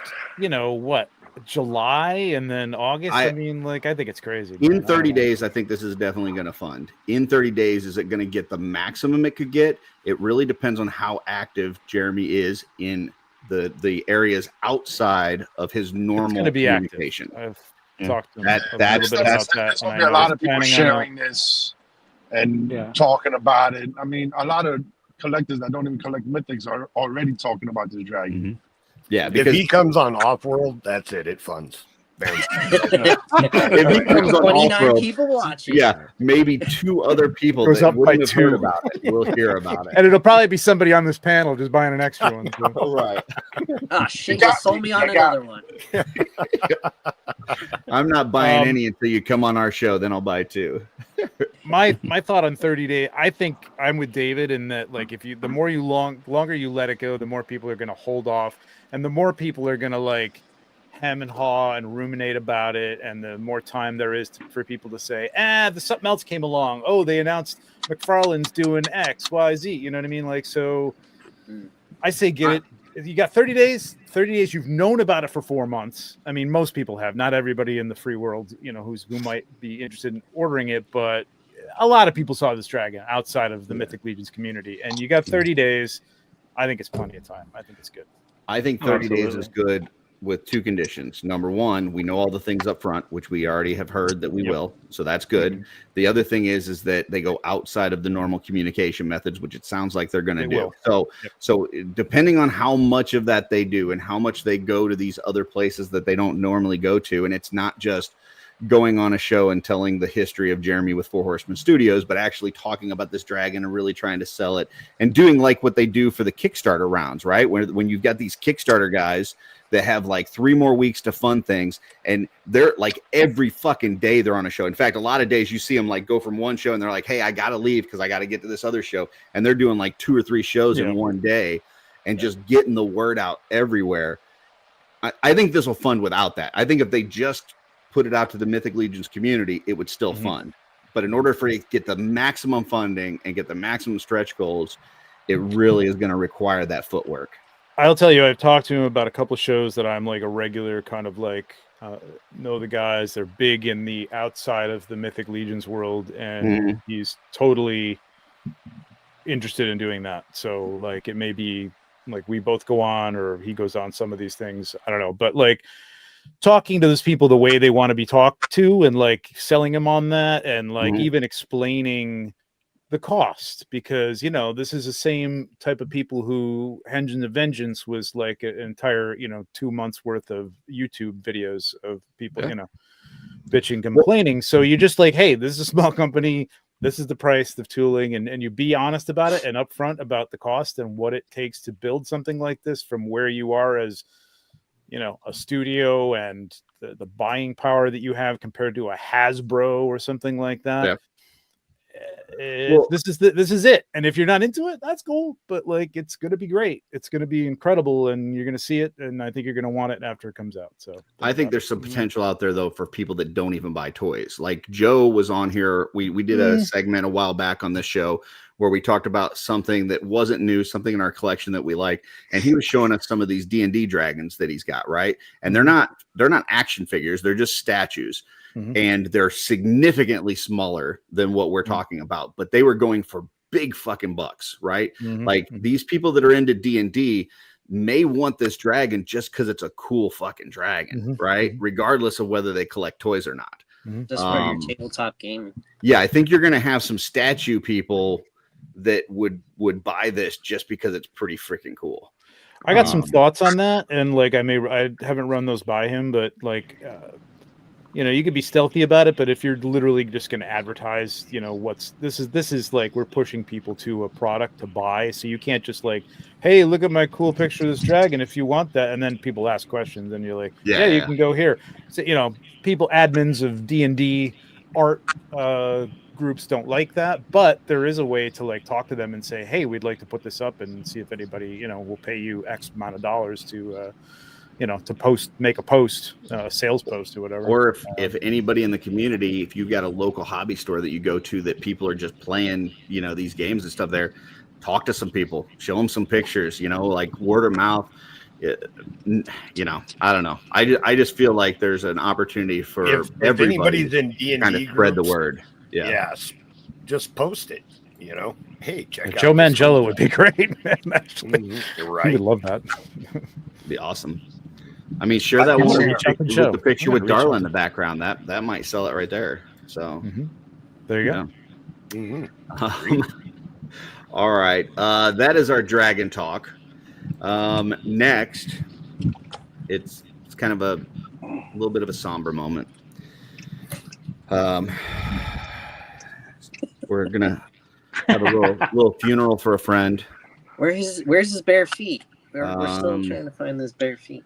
Todd McFarlane, 2026, is losing the license to DC. It was a good run. 6 years of great figures. Question. Yes, sir. Do we know he's losing it, or do we just know that Mattel got it? We know he's losing it. Mattel got everything. They're getting the kids and the adult toy. They're basically getting the whole kit and caboodle. So I didn't hear that. But I heard that they had gotten DC, but I didn't know that was everything. But the rumor is that Todd was willing to let it go because he wants Marvel, which is also up for grabs. Now that we don't know. Would be hilarious. We don't know how close that is, or if he's going to close on that, or who. We know Hasbro wants out of Marvel, and they want out of Star Wars, but we don't know who's getting that. But I would have to say, I mean, McFarlane Toys is a big freaking company at this point, right? Mm-hmm.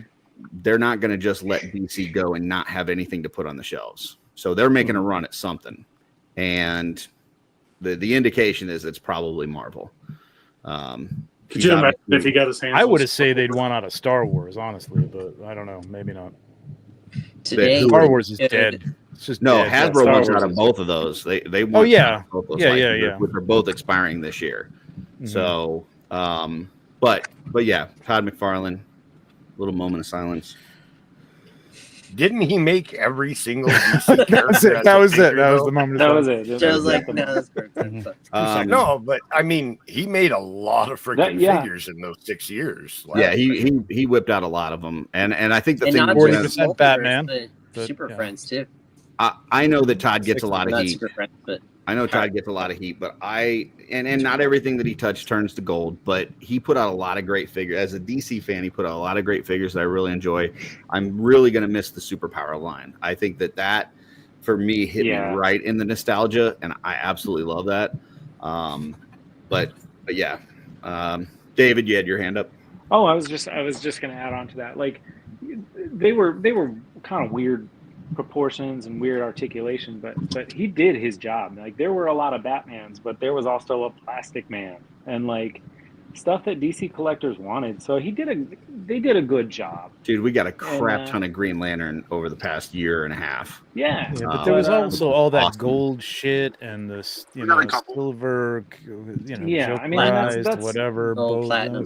Hey, they weren't all hits. Dude, They weren't all hits, but we got some good shit out of it. So yeah, so it's like he did what he needed to do. If you're a DC fan and that's all you're collecting, then you can have all these giant figures standing next to each other, not near anything else because they don't fit with anything. But Well, now they're gonna make Marvel. If he gets Marvel, you're gonna have more 7-inch Marvel figures to go. Well, Wolverine. You're gonna have Spider-Man up that he does 7-inch scale if he gets be... Marvel. But I would say Spider-Man, Wolverine, Deadpool will have a million. Especially considering he used to draw Spider-Man. I would say it's more likely than not that if he got Marvel, he would do a 7-inch scale, but we don't know that for sure. Like that's not. Yeah, that'd be foolish to do a 7. I mean, you got to be stupid to do a 7-inch scale. Like, why would you do that? Why would? Well, you I don't think either one of them. people- I don't think Mattel is going to continue 7-inch scale because they want you to buy the figures all over again, right? They don't want anything that's going to go with his stuff. And if he takes over Marvel, he doesn't want anything that's going to size with Marvel Legends because he wants you to buy all those figures again. So that's not going to happen, though. I mean, you got to think about it. Let me introduce you to toy collectors. They buy 50 of the same let me introduce figure. you to people who collect Marvel figures. People who collect Marvel figures do not want 7-inch figures. They want 6-inch figures. They didn't want a $50 Spider, but it sold out everywhere. Exactly. Well, yeah, but it's a 6-inch Spider-Man, so they'll buy it. How many of those are they going to try to flip to? Not going to happen. It's not going to happen. No, I think that'll be it for Marvel in a way. I think is going to be trouble because I know a lot of people who buy the Legends don't. There's not a lot of people. There's not a lot of love for the movie stuff. You know what I mean? The MCU stuff. It's the comic book stuff that sells to the collector for the most part. Well, it seems like both of those lines, the McFarlane DC and Marvel Legends, have had a lot of success over the past year, doing a lot more comic style figures. That's what people want. It seems like that's been very popular, and I think they're both getting that message. So the thing that I really don't dislike about McFarlane losing the DC is he's just starting to hit his stride, man. Like we're getting wired soft good capes. The Guy Gardner that just came out, the Green Lantern one, it's got swappable face plates, swappable hairs, and it's not like it's costing you extra money. It's the same price range, and you're getting all this extra stuff. I do feel like they were getting better. Yeah, right at the end. They did seem to be getting better. I still didn't buy any, but like they did seem to be getting better. I was tempted by some of those Batman and Superman stuff. I mean, if you want the ultimate versions, you're still gonna probably go to like your Mezcos, your Mayfax. Yeah, but for a $25 in-store figure, they're pretty damn good. Yeah, but I don't think that's gonna go away. Whatever licenses he picks up now, they'll get the same quality treatment, I think. Yeah, he's still continuing with Mortal Kombat. They showed. Yeah, but if you're let's say that you're a DC fan and you don't give two shits about Marvel, him getting Marvel doesn't do anything for you. So yeah, he may continue with the swappable faceplates and the wired soft goods over there, but I don't give a shit because it's Marvel. Right? Yeah, but you're one guy, Curtis, and nobody really cares what you think. I'm just saying there are people out there that are only fans of DC or are only fans of Marvel. So. Right. And if he gets Marvel, there's a lot of those fans right now, especially because of the movies. It's brought a lot of attention, to that property. I think both of those lines, having a fresh take on Marvel and DC is probably not a bad thing. Like, every now and then you got to shake it up and, get some new shit out there. And I just think it could be a death knell for that aspect of collecting. Honestly, I don't know. And then Enter the Dragon, But just everybody just buys a dragon. Everybody's a Mythic Legion collector exactly because there's no good toys anymore. Todd won't do this, I guarantee. But I think it would be kind of cool to see him kind of go back to his roots in a way and develop almost like a superhero line that's like third party. He comes up with stuff. Yeah, comes up with a backstory for it. It's not in a comic book or anything like that. It's just like Todd McFarlane's fucked up superhero universe, whatever the fuck. You know what I mean? And it's just like shit that comes out of his head. And it's Did you see the Toyfair McFarlane stuff that came out today? No. Apparently he's doing Street Fighter. Oh yeah, no. Yeah. Street Fighter? No, Mortal Kombat. I heard about that. Mortal Kombat. No, Mortal Kombat. You're right. Yeah, Mortal Kombat. He was doing and it's Mortal the classic Mortal Kombat. Yeah. Which he's done Mortal Kombat before, but which everybody's doing Mortal Kombat though, man. Like I don't Storm just lost it. So I mean, I heard Jada was supposed to get it, but I haven't heard anything else about that since. People then. wanted Jada. Jada gets it. I wish they had it because I was a huge. I got all the Storm. There's somebody else Kombat doing stuff. it too, though, isn't there somebody else who's doing it? Storm. This is like breaking news. I just opened Twitter, and McFarlane just posted their Page Punchers Ninja Turtle figure. Yeah, I saw that the too. comic book one. Yeah. Damn, that looks horrible. IDW. That looks horrible. Just so we need somebody else doing Ninja Turtles because we don't have enough of those. Well, it's a property that hasn't gotten a lot of love recently. It That's really true, man. man. It needs some, So, okay. So here. I mean, I'm gonna assume, and maybe it's not a proper assumption, but I'm gonna assume that McFarlane gets Marvel because, DC got away, whether he intended for DC to get away or he didn't. DC gets away. He's got a connection with Marvel from the past. He's been doing statues. He's been saying that he wants that license. He's been doing their statues. I think it's let's just assume that he gets Marvel. Okay. So Hasbro wants out of the toy game. The license for Marvel and Star Wars is up.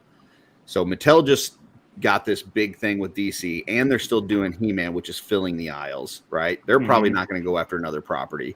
If McFarlane gets Marvel, he's not also going to try to get Star Wars, I wouldn't think. So who gets Star Wars, number one, and number two, does it fucking matter? Does anybody care? So I can't imagine anybody picking up Star Wars. I mean, who out there's big enough to handle that property? It has to be somebody who can Domestically, handle the no. vintage collection. Domestically, nobody. Domestically, there's nobody. No. I mean, unless and Disney just starts making import, their you're own just stuff. you're going to have SHF and Mayfex doing things, but it's going to be piecemeal. It's going to be this figure So here. you think the days of Star Wars in the toy aisle are done? I think so. No. Who the hell's what kid is watching Star Wars now that's going to pick up a toy in the toy aisle? You know what I mean? most yeah, I could we see go a to the toy company- aisle, but like I could can see buy it 'em online. becoming piecemeal. Like I could see a company picking up like the what is the vintage collection, 3 3/4 vintage collection, and doing just vintage collection figures. Not probably at the rate that Hasbro did them, but it sounds like Joy Spin Toy Masters could be amazing. It sounds and like they can Spin split the Masters. size licenses up. It sounds like Right. Spin Masters is losing the kids DC part to Mattel as well. Maybe that's one that they do Star Wars with. They do like the What little, about- the five points of articulation, fucking Star Wars. What You about know? like Jazzwares doing like the 6-inch Star Wars stuff? That'd be kind of cool because they did really pretty good figures when like the Fortnite figures. My son used to get those all the time. They were pretty good figures for what And they Halo. were. Yeah, Halo. They weren't too bad there either. I mean, they didn't do too bad on those. It'd be kind of interesting to I see could like see what them they just could do with breaking that. it up, piecemeal and different. The problem companies is, taking it's like you have to do those things in so much volume because the cost is like 25% of the sale for the license for that thing, and like the volume that you have to do in order to make any money from that, which is the reason Hasbro wants out of it. They don't want to make toys of something that they don't own a property of because it's way too expensive. Disney charges up the ass for Marvel and DC, and it's like you gotta sell in volume, and when nobody's buying it and it's going to Ross like a month later, like there's no money in it, man. There's just no money in it. Do you think NECA would do it? Easy for somebody small. Oh, NECA is an interesting one. I didn't think about NECA. I don't think I so. thought about NECA last week. I don't think so. As long as they don't have to. I don't they think so. fulfill. I don't think NECA's got the Just like they do Turtles, where they put I think like 4 or 5 figures out of a quarter. I think if Hasbro gets rid of Star Wars, you're going to see Star Wars pop up in like Joy Toy might do like a core group, like the droids, Luke, That'd be cool. Darth Vader. That's it. And then you're going to get your SHFs every once in a while. You're going to get your Mezco. Maybe Mezco does like some soft goods, but like only the core group. And God knows with Mezco, you probably won't even get, more than 4 of them before they quit. I think that's it, man. I don't think anybody's picking up that line and like, okay, let's make a, Zuvius 2. You know what I mean? Nobody's buying all these like these minor characters, and these characters from like Skeleton Crew was a fine show, but like I don't need.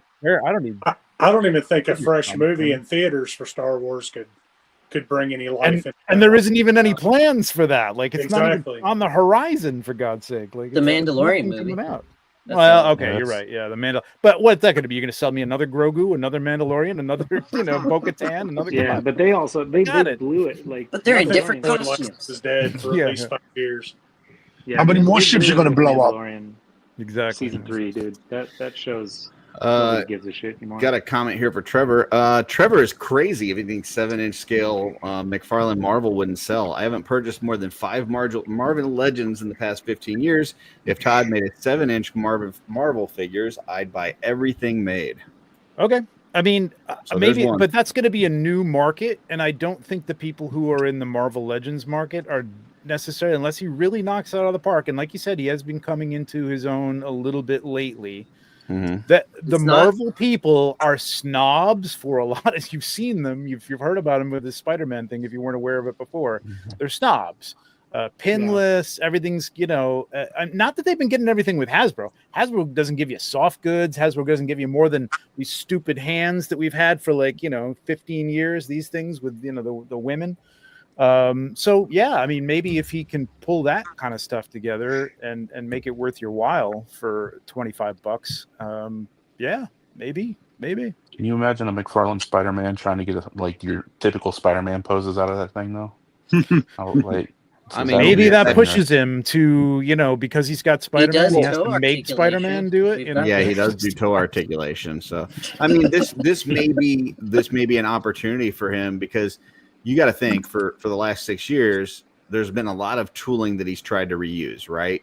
because you're trying to maximize that tooling. This is a chance for him to start fresh. So you could see completely different articulation on a Marvel McFarlane than you did on DC, because he's got to start again anyway. So what if he buys? Well, I mean, what's the deal with the Diamond at this point? Like Diamond That's Select, what I was isn't that's like up in the air, right? Like they were he talking could buy about that. Diamond. Yeah, that's already a 7-inch. Is that 7-inch or 8? It is 7-inch. Yeah, It is. Yeah, That's it's a little bit 7-inch line bigger right than there. I think. Yeah, it's a little bit bigger than his McFarlane line, though. But yeah. But that's Yeah. what Doak says. I would treat 7-inch Marvel like the Marvel Select, oversized figures only. Yeah, like the Hulk or something like that. I bought a Hulk from Marvel Select, but yeah, everything's too big.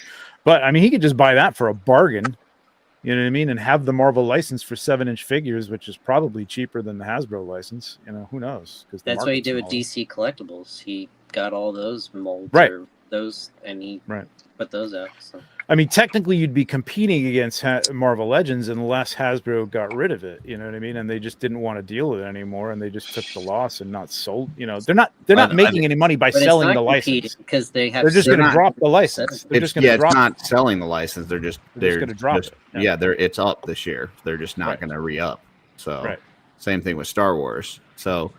Right. Yeah, I don't know. It'd be interesting. Maybe you start seeing it get split up. Maybe one person. I mean, with DC, Mattel just decided to take it all. Mattel took everything, kids, adult, everything. They've got DC. But with Marvel and with Star Wars, maybe you see it more. You know, like Turtles, where like one's got the filmation and one's got movie and one's got whatever comic book, and I don't know. I mean, McFarlane did his own thing with those characters too, with the DC characters. So I could see somebody picking that up and then like, hey, we're gonna, you've already got the Fantastic Four, but you don't have the Fantastic Four in these red costumes. Like we just came up with. Mezco-ize it. You know what I mean? Like Mezco gets away with it. They put their own spin on things. Well, and I wouldn't be surprised. I know we'd kind of know the big players and we kind of tend to think, well, if it's not this person, then it's that person. And I don't know if there's anybody else domestically, but I mean, like we were talking kind of Mask earlier, and we just found out that Loyal Subjects is getting it. Wait. Before we go yeah.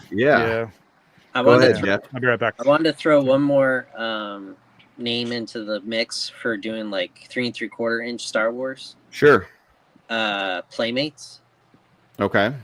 Because everybody thought that they were gonna do like collector toys with Power Rangers Recharge, and they're kids' toys. They're rehashing the '90s kids' toys. Yeah, but I could see Playmates doing 3 3/4-inch Star Wars. Yeah, I think Playmates or Spin Masters, either one of those would be perfect for that. So, yeah, for sure. So Matt, what's that? Loyal Subjects. Yeah. So Mask, obviously, Ace has been doing his I don't care who has a fucking license thing for a while, and I'm gonna make whatever I want, including working on not Mask vehicles. And then turns out the license was coming up for Mask, and they were one of the ones that was trying to put in for it. But they did not win the bid, and the bid went to Loyal Subjects, which we have started to see some images, which I don't have. I don't know. Did you have any of those, Jeff? If not, I can try to find them. Go to AIC Podcast. They have a lot of images there. Okay. So or Toy Arc. You can't give me multiple things at a time. I can barely read, and I can type about half as well as that. So AIC. Yeah, I got Agricultural Insurance Company of India. So on IGN, or I mean on Instagram. I'm pretty sure that's not it. Now I got American International College. So maybe you just find it and then share at the bottom of the screen, and I'll pull it up. I'll send you the link. American International College. Yeah, that's what it said. Is that for Americans that live overseas? Yeah. Oh my gosh. So I already saw a post on the ramen page where people were kind of disappointed. They were hoping that Ace would get that, and he did not. Not to say that that's going to stop Ace, because it never has in the past. But it looks like we've already started getting images from Loyal Subjects on the Mask. So Did you send that? It's coming. It's coming. Dusty, seemed like you maybe had something on this. What do you got on this? Oh, I'm stoked, man. That's Yeah. Probably one of my favorite toy lines as a kid. It was when I was later in my toy playing with days, but I still remember sitting in the bathtub with the piranha and Yeah, dude, I think they like look that when I was a fantastic. kid. And Now, I think is the it? Do we pictures know they if it's the same scale as the To previous? me, It's the vintage size, It but looks- with, it looks with like more it. articulation. it looks like it's the same scale, but when you look at those figures, they look a little bigger. Okay. I was Yeah, I could see it bigger by a few Yeah, but centimeters, maybe a couple centimeters, maybe a half inch bigger. yeah. That could But be they based look on good, leg man. articulation. It'd be awesome if they were 3 3/4, but I don't think they're quite that big. No, but it looks like, I mean, it's kind of like the Motu Origin stuff. Like the Origin stuff was so fun to buy because it was exactly what you wanted. Yeah. So it's like for them to redo Mask and have it just be new versions of the old toys that you could seamlessly pose together. I think that's a fantastic idea, Yeah, man. I saw all the pictures they released today, and the only thing that I was kind of like about was the fact that they didn't do any kind of vac metal at all. So the chrome is not chrome; it's like painted. Maybe they need to talk to Brian. Yet. They haven't done it yet. You Yeah. gotta buy these ones first. Yeah, Yeah.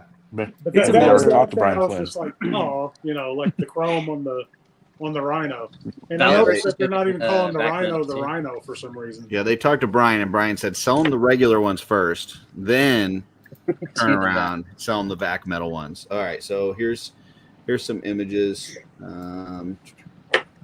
So this is the whole kind of lineup, and yeah, I mean, looking same scale. I mean, it was basically just like, hey, you want the vintage ones, but you don't want to pay vintage prices. Well, here you go. Well, that's what we hope. We hope these aren't vintage prices. Yeah. Yeah. Right. That's the only one I had as a kid. So good, man. That Condor, I still have No, my that's- original that's something Condor different. I had as a child. I had the one that was like a doom buggy that fucking like the wings came out or something. Yeah. Yeah, I mean, pretty cool. No, that wasn't the Switchblade. Do we? And it says it's going to be at Toy Fair this weekend, so I'm sure we're going to see some more pictures. Yeah. Yeah, if you look at the click on- Rhino there and you look at all those gray parts, Mhm. the original toy, all that was vac metal chrome. Gotcha. The smokestacks, the front grill, Yeah. stuff like that. So that's the one It's a thing matter- I noticed. It's a matter of plastic quality. They can't release that Absolutely. plastic anymore. People break their shit too easy. Exactly. So, but we haven't heard anything as far as price or anything like that, right? Or if it, Yeah, or that's when what it's gonna I'm be worried available. about is the price. Gotcha. But it seems like the gem and the hologram figures that they're doing seem fairly reasonably priced. So I'm Yeah, hoping those look these will cool, be too. as well. Yeah, I mean it's it'll be interesting. I was surprised to hear loyal subjects getting anything really. Like it. They Randy Ortoned it, out of Yeah. nowhere. It seems like the last year they made a Oh, push. wait a minute. There was a few more pictures after these popples. So hold on. Let me pull that back up. Ah, Chris is here. Look at that. So, Teletubbies. Oh, okay. yeah, Teletubbies. Here we go. So, a couple more photos. Hey, get out the road! Get out the road! Fucking Jersey drivers. Hey, Chris, Jersey come here, Chris. driver in Pennsylvania. Another Come say little hi to picture of Off-Road. the up close of the figures. Off-road. You Now- notice the pins in their shoulders there, so their arms can actually move. Yeah, but it still looks outright. like no elbow or hand articulation, So, right? It's still, I got It doesn't the look like- handicap. so it still looks like No, 5 I'm about points. to right now. I'll put Greg on mute since he's talking to other people. So yeah, it still looks like 5 points of articulation, just more, range of motion, I guess. Yeah, The it knees- looks the like knees the only bend, thing too. different is the arms will knees. actually move out a little bit, and You there said could the be knees some bend? Yeah, The knees look like they bend. Oh yeah. Okay. yeah. Look at his right knee right here in this picture. Yeah. You can kind of see the cut line there. Yeah. Very nice. Helmets look great. They do look great. The faces and the hair sculpt and everything is real clean, way more detailed. Yeah, they look nice, man. Awesome. I think they look good. Teletubbies look awesome. Popples, That's definitely. Guys, Gem and I'm the going to hologram. head out and check in. I made it. I'm safe. All right, you have a good one, man. Later, Later, guys. brother. Have a Have fun, good brother. day tomorrow. Little Rainbow Bright. My buddy. My buddy. My Pet Monsters, Wild. My Pet Monsters. My Carmen pet monster. San Diego. I was We wondering found where in the world where she in the world was. Carmen I hope San they make Diego is. the tiny strawberry shortcake play sets and stuff. Yeah. That's cool, man. That's And loyal Rainbow subjects? Bright. Yeah, that's all loyal subjects. So That's cool. I didn't know about the Popples and My Pet Monster and stuff. They made a that's big awesome. push last year and acquired quite a few things. They actually, man, they're touching on all the good stuff. I think that they could get some real A lot of real stuff that following hasn't gotten doing all any that love. stuff. Let's just hopefully they'll just wipe out Super 7 somehow. Start doing Thundercats. Yeah, just get all the nostalgic brands and get rid of that fucking company. yeah. Well, I mean, Was it Super 7 that sent all their Turtle Lair play sets to other people? Oh, no, That was NECA. That was NECA. Donatello Lair. Donatello. Didn't they do that with something else recently too? Oh yeah, They had the issues with something else? Beetlejuice baby, I think. Oh yeah. They're in NECA's the dumb. hot seat. They've been real quiet lately. All right. What else did we have on the thumbnail, Jeff? Club Grayskull. Club Grayskull. Tell me what's going on with that. I can't remember. It is Mattel saying they want people to buy a membership to get exclusive Motu. Gotcha. Instead of just getting Mattel Creations or regular retail figures. Because that's what the Classics Club was called, right? Club Grayskull. Yeah, but that was a monthly subscription that like you just paid a certain amount and these came to you each month. Yeah. This is a monthly If this was subscription going to that you be pay for. plastic, And you, I'd be all in. Yeah, this is a monthly subscription you pay for the opportunity to buy something. So early to buy something early. Yeah. And the occasional exclusive. Yeah. So I haven't had trouble buying an Origins figure whatsoever since 2020. So even the Mattel Creations ones? Yeah, all of them. I have all of them. And you know what's funny is the ones that I missed out on, I bought on eBay for $25-$30. You know, like whatever they charged for it. They don't hold any value anymore. Like the mass-produced stuff like that. So it's like Mattel Creations could kind of create some sort of buzz just for the Motu community. But I mean, none of that stuff was real difficult to get in the first place. You know, I think Wondar was the only one I missed out on, and I got him on Amazon for $25. Well, that's not bad. In the shipper and everything. And I was like, well, it's, you know, a year or two later, but who cares? Onryu says it's a yearly subscription, so okay. For like $10. Oh, that's not too bad. No. That's a lot better than that. What's the fucking Hasbro one that I signed up for? That then their figures ship out after everybody else gets them. Hasbro Pulse. Yeah. Hasbro Pulse. You go on there, you right? order it directly from Hasbro, and everybody and their mother gets it from every other website before you get it from Hasbro. So that's awesome. You'll get it eventually. Right. Yeah, you'll get it when we fucking say you get it. that's the add-on. That's right. the exclusive part of it. Right. Congratulations. Was it yeah. Have at it, Jeff. What do you got? No, my brain just went someplace and it didn't make any sense. All right. We had the Club Grayskull. What else? I'm trying to look at this fucking thumbnail. It's so small.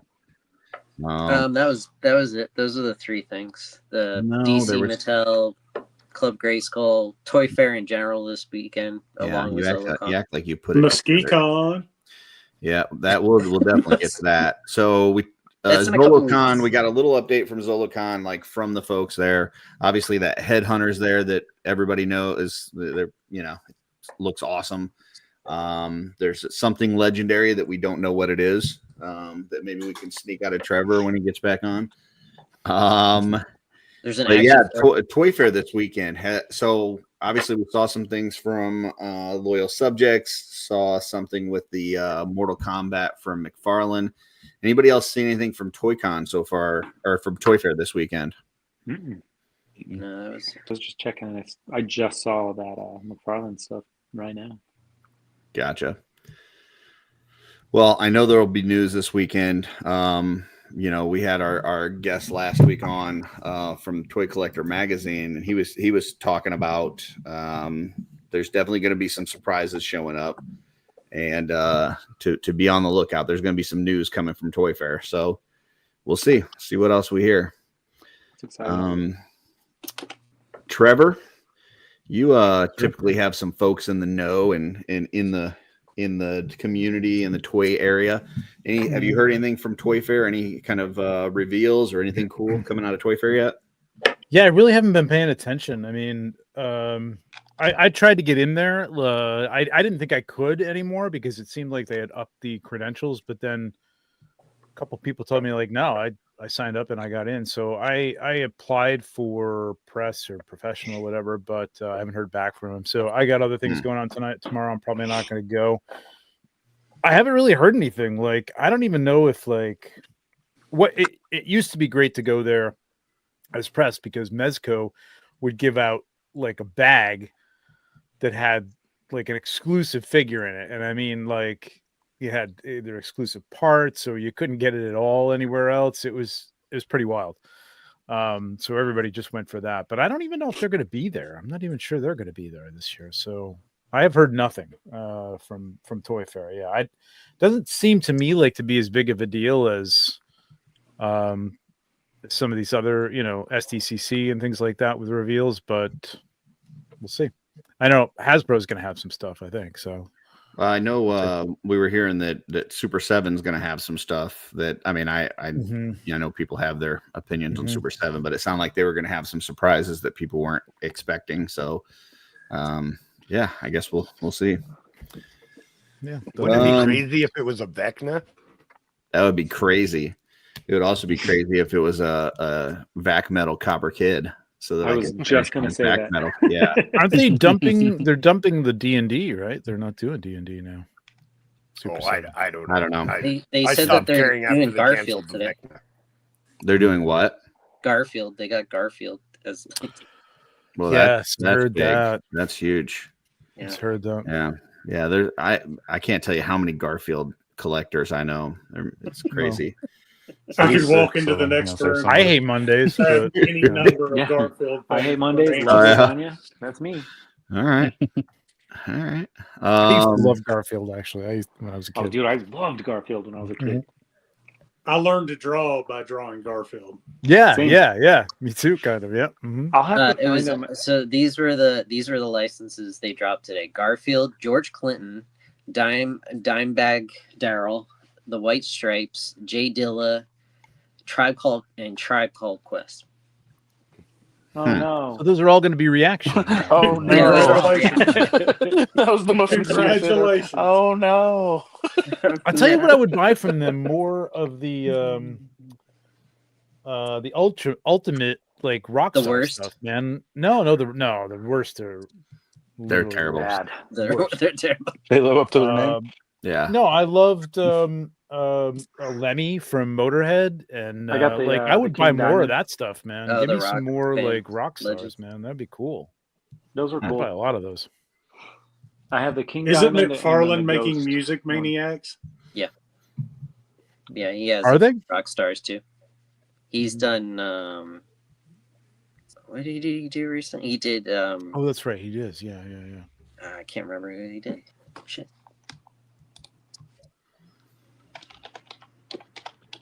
While we wait for Jeff.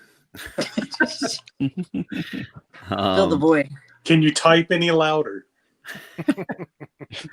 I was just looking to see if there was anything else that is shown from Toy Fair, but I think that's about it so far. Are the Horsemen displaying at Toy Fair?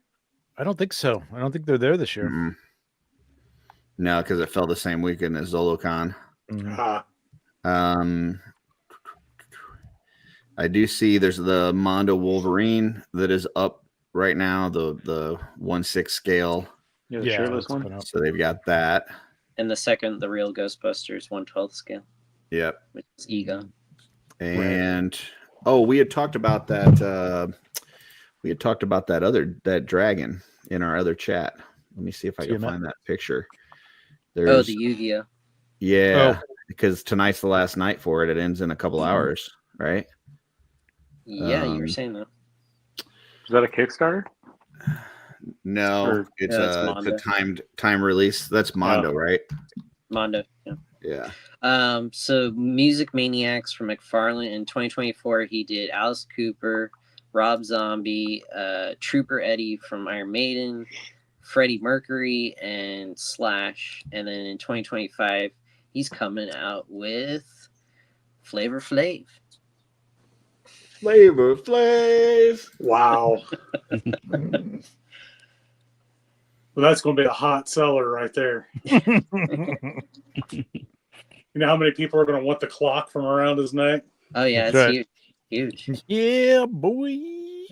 Yeah, boy. Make it with Bridget Nielsen. All right, so this is the Yu-Gi-Oh! Blue Eyes Ultimate Dragon soft vinyl figure, $155. So if you wanted a dragon, you wanted a hard pass. Here you go, $155.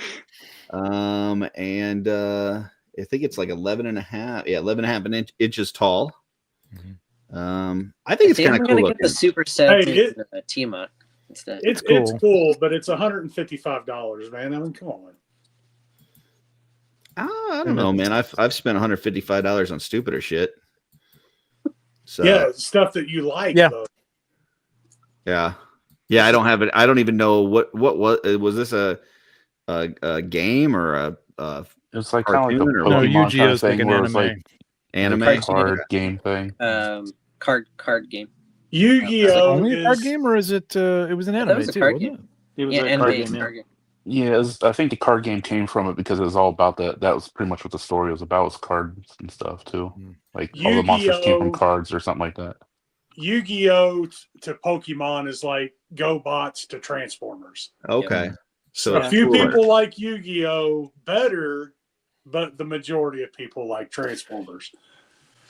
I mean, I think this thing is Pokemon. just skirting the realism to, kind of cartoony Pokemon look. You know what I mean? Like you could almost get away with it with some Legions, but I don't think quite. Oh, I wouldn't put this with Legions. I just think it's kind of cool. They did a they did one of those like big giant juggernauts a while back that was like stupid looking as fuck, but for some reason I loved it. Oh, yeah. He was That's like what I'm talking about, the big massive thing. Yeah. To me, this looks like a big Schleich dragon that they cartooned up a little bit. Yes. You know? Yeah, that's what this reminds me of, is a big Schleich dragon. Mm-hmm. Oh, wait a minute. It says sold out now. It was supposed to go till like midnight tonight, but now it says sold out. Wow. All right. Some people like the robots. Forget I showed that. Maybe it's because I showed it. Maybe that's why it sold out. Right. That's right. Put it over the top. Yeah. Hit him with that social media influence. That's right. Did you guys see like the loose collector Bigfoot and versus Yeti thing that they're showing off? From the Crypt line? No. I don't know what line it's from, but it's a big ass. It's like 11 inches tall. It's like a Bigfoot. That's still like the printed like one right now.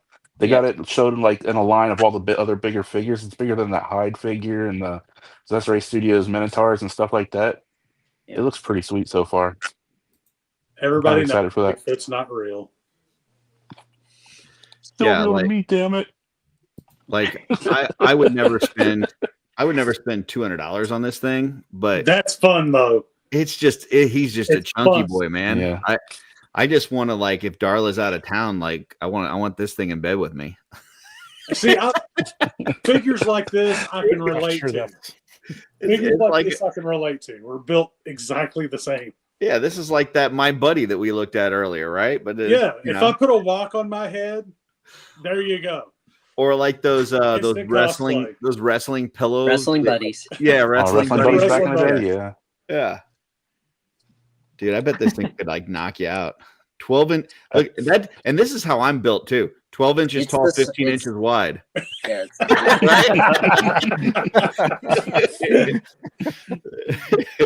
I love that. It's great.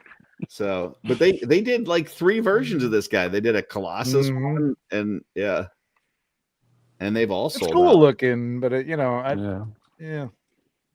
Not for me, but that is definitely fun. It is fun. It's just it's like Glios. It's not If for you're a everybody. Juggernaut guy, that's a must. That's a must have. Trevor's got something he's sharing here. What do we got here? Did you guys see this? oh No. yeah. Oh no. I Yeah, did these not. are the Oh wow. Tiger mounts. I think these are the D20. I think. Oh, really? They, I don't know if they said the Are name. these of the ones with the company. moving eyes? Moving eyes? Oh, I don't know. There wasn't there one that was being shown not too long ago had like the kind of like a weird eye gimmick to it. I don't know. That saber-tooth tiger mount at the top. Right? that's That's the one I was looking at. That That is saber-tooth one's wicked. fucking Dude, cool. that, I'm looking at that battle cat right there. Yeah, I know Right. exactly. That's what I was Yeah, I saying. already got 15,000. I got- But here's Yeah, look at. I yeah. mean, this is the size to a 6-inch figure, man. That's pretty nice right there. Down That's the bottom there. sweet. Yeah, Yeah, I could. Adam, I'm definitely picking one of these up for sure. Yeah, those are great. Yeah, I'll pick one up. Those are cool. That white and, one and is now I nice. know If I saw one of those at a show, I'd probably buy it, but that's not something Mm-hmm. I'm going to go out of my way to order. Yeah, and now I know what it looks like compared to a 6-incher. So that's cool. Hey. Yeah. Cool.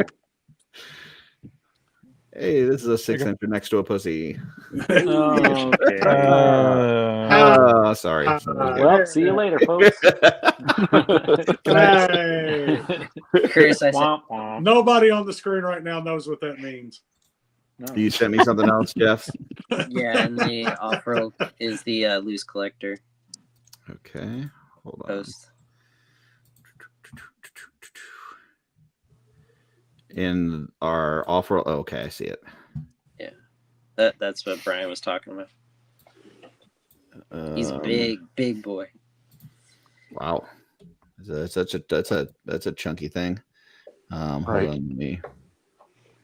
Well, See, why I the- want creatures for my mythics, and this thing just that's something you don't want to find out in the woods somewhere.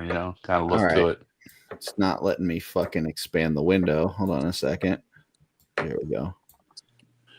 That tiger that looked like a battle cat, though, could you imagine that with Adam on sitting on top of it? Yeah, that's what I was saying. That'd be I would sweet. get it for that. Oh yeah. All right, let's see. Here we go. Yeah, that's a big boy. Whoa, that thing's huge. Yeah, I can guarantee Dylan's getting one of those for sure. I So- repainted a Wendigo from Marvel Legends, a Build-A-Figure, and I kind of turned it into this like beast thing for mythics, like a creature. I want to redo it with that. I think that'd be pretty epic looking. This thing's fucking huge.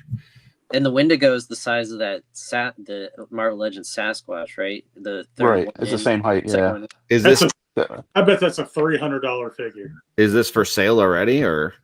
No, this is just them showing it off. I'm pretty sure. I Yeah, don't think they they've been showed, like, teasing it. And this is the first time they progress. showed like the whole body so far. Gotcha. But they Like they showed the created foot that and then the head height. so far. You know They what? created that height. That's the next one down.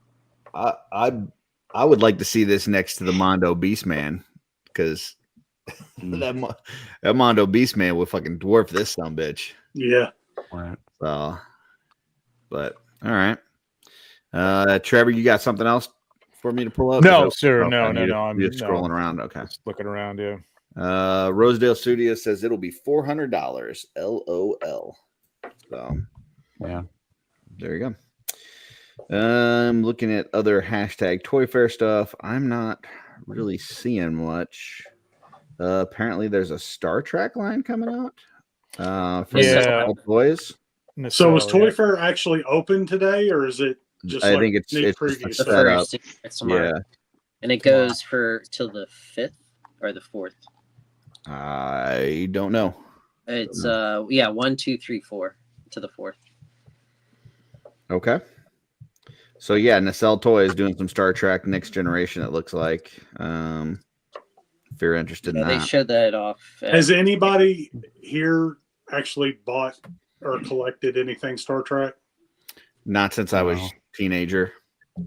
Yeah, I have one never. 6 left. I got the one McFarlane figure. Now, did you buy that because of Star Trek, or did you buy that because it's 1/6? Oh, No, I like that's Star Trek. fucking I like cool. the original. Okay. Both. Yeah. Oh, Yeah, that's great. nice. Yeah. That's great. But those things are going for so much money right now. I'm like considering getting rid of them. Did you end up ordering that Catwoman? I have not yet. I'm thinking about it still. I don't know. I got my very first hot toy in Ooh. about a month ago. Nice. I got the Darth Revan. Nice. Great. Nice. That's cool. That's cool. I actually Are you- ordered it, and I'm going to end up giving it to my son because he grew up reading those books and playing those games, and he's a huge Darth Revan fan. Cool. So I actually got that for him. It'll be his Christmas present for this year. Nice. Awesome. Jeff, I know in our chat you put something earlier about Daredevil. Was that something new, or is that the same stuff that we've already seen? No, that was the new cutscene with going up against the new Bullseye in Daredevil Born Again. And it looks just like as good as that first hallway fight. That starts this coming week, doesn't it? Like Tuesday or Wednesday? Wasn't it?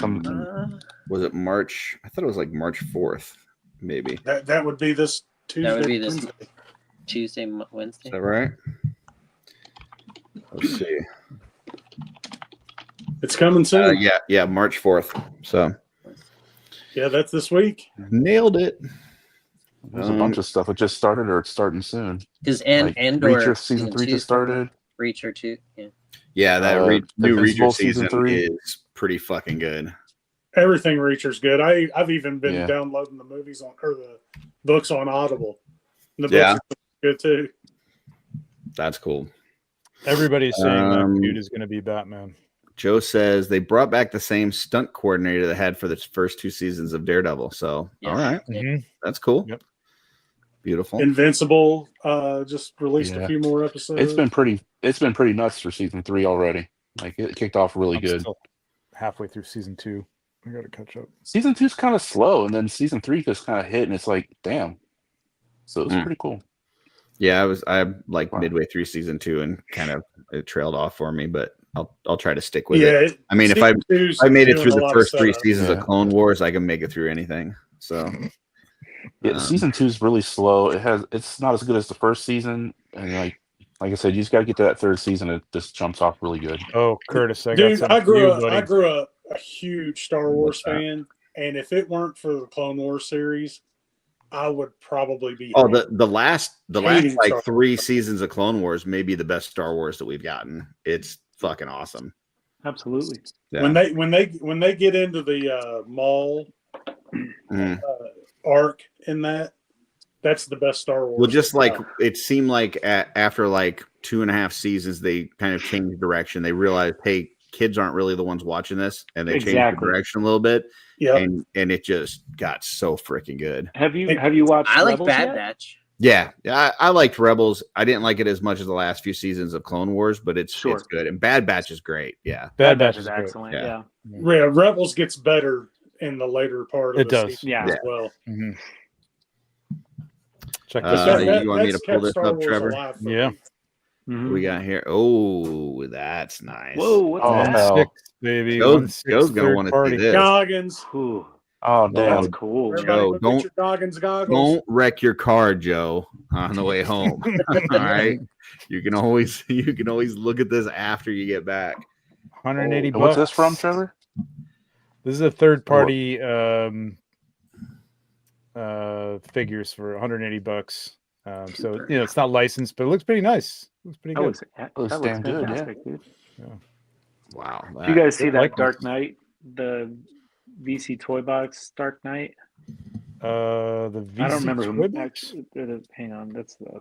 This one here, Yeah, Ooh. Yeah. Chaos. that. Yeah. Ooh, that's thick.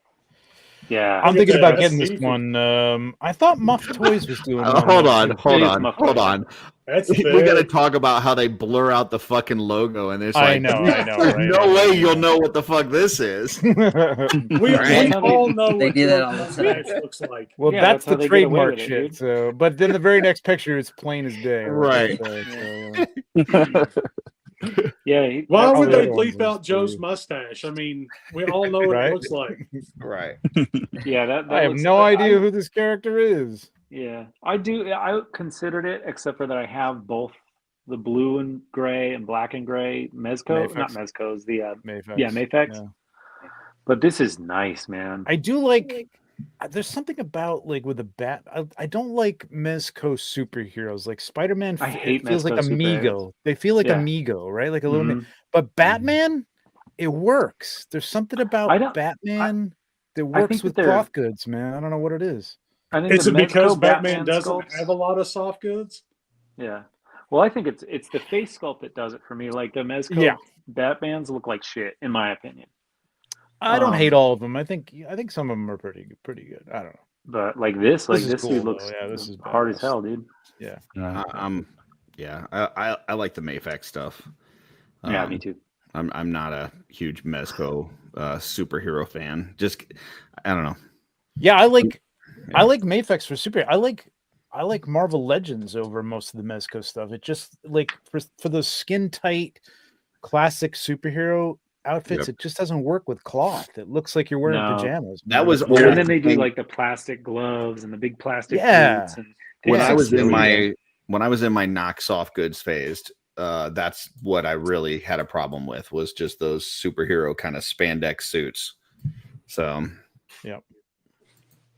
Yeah, it's I don't have to that's get the cool. link to this because I'm That's definitely pretty picking that up. That's awesome. Yeah, Toys Metaverse. Pretty good. yeah, There you go. I know Joe doesn't really do actually Joe doesn't do anything that's not Legions, but he'll probably be a little interested in that. So Mhm. I'm surprised that nobody has done this license yet in 1/6. This whole show. Like at Fallout. It just doesn't make any sense. Right. Like, it was I mean, super popular. McFarlane's done some statues of it, but that's as close as I've seen. Like, Yeah, but no any kind of figures. licensing. Yeah. Well, it 1/6, was like 1/12, nothing.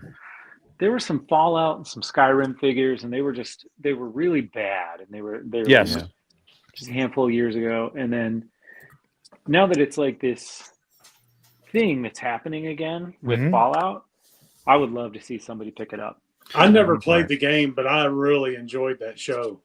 Exactly, and the this was, game is. this was shared by Blake, aka Recon Rage. Joy Toy Warhammer. I don't know what the hell this thing is. World Eaters Angron Damon Primarch of Corn. Yeah. But it's fucking cool.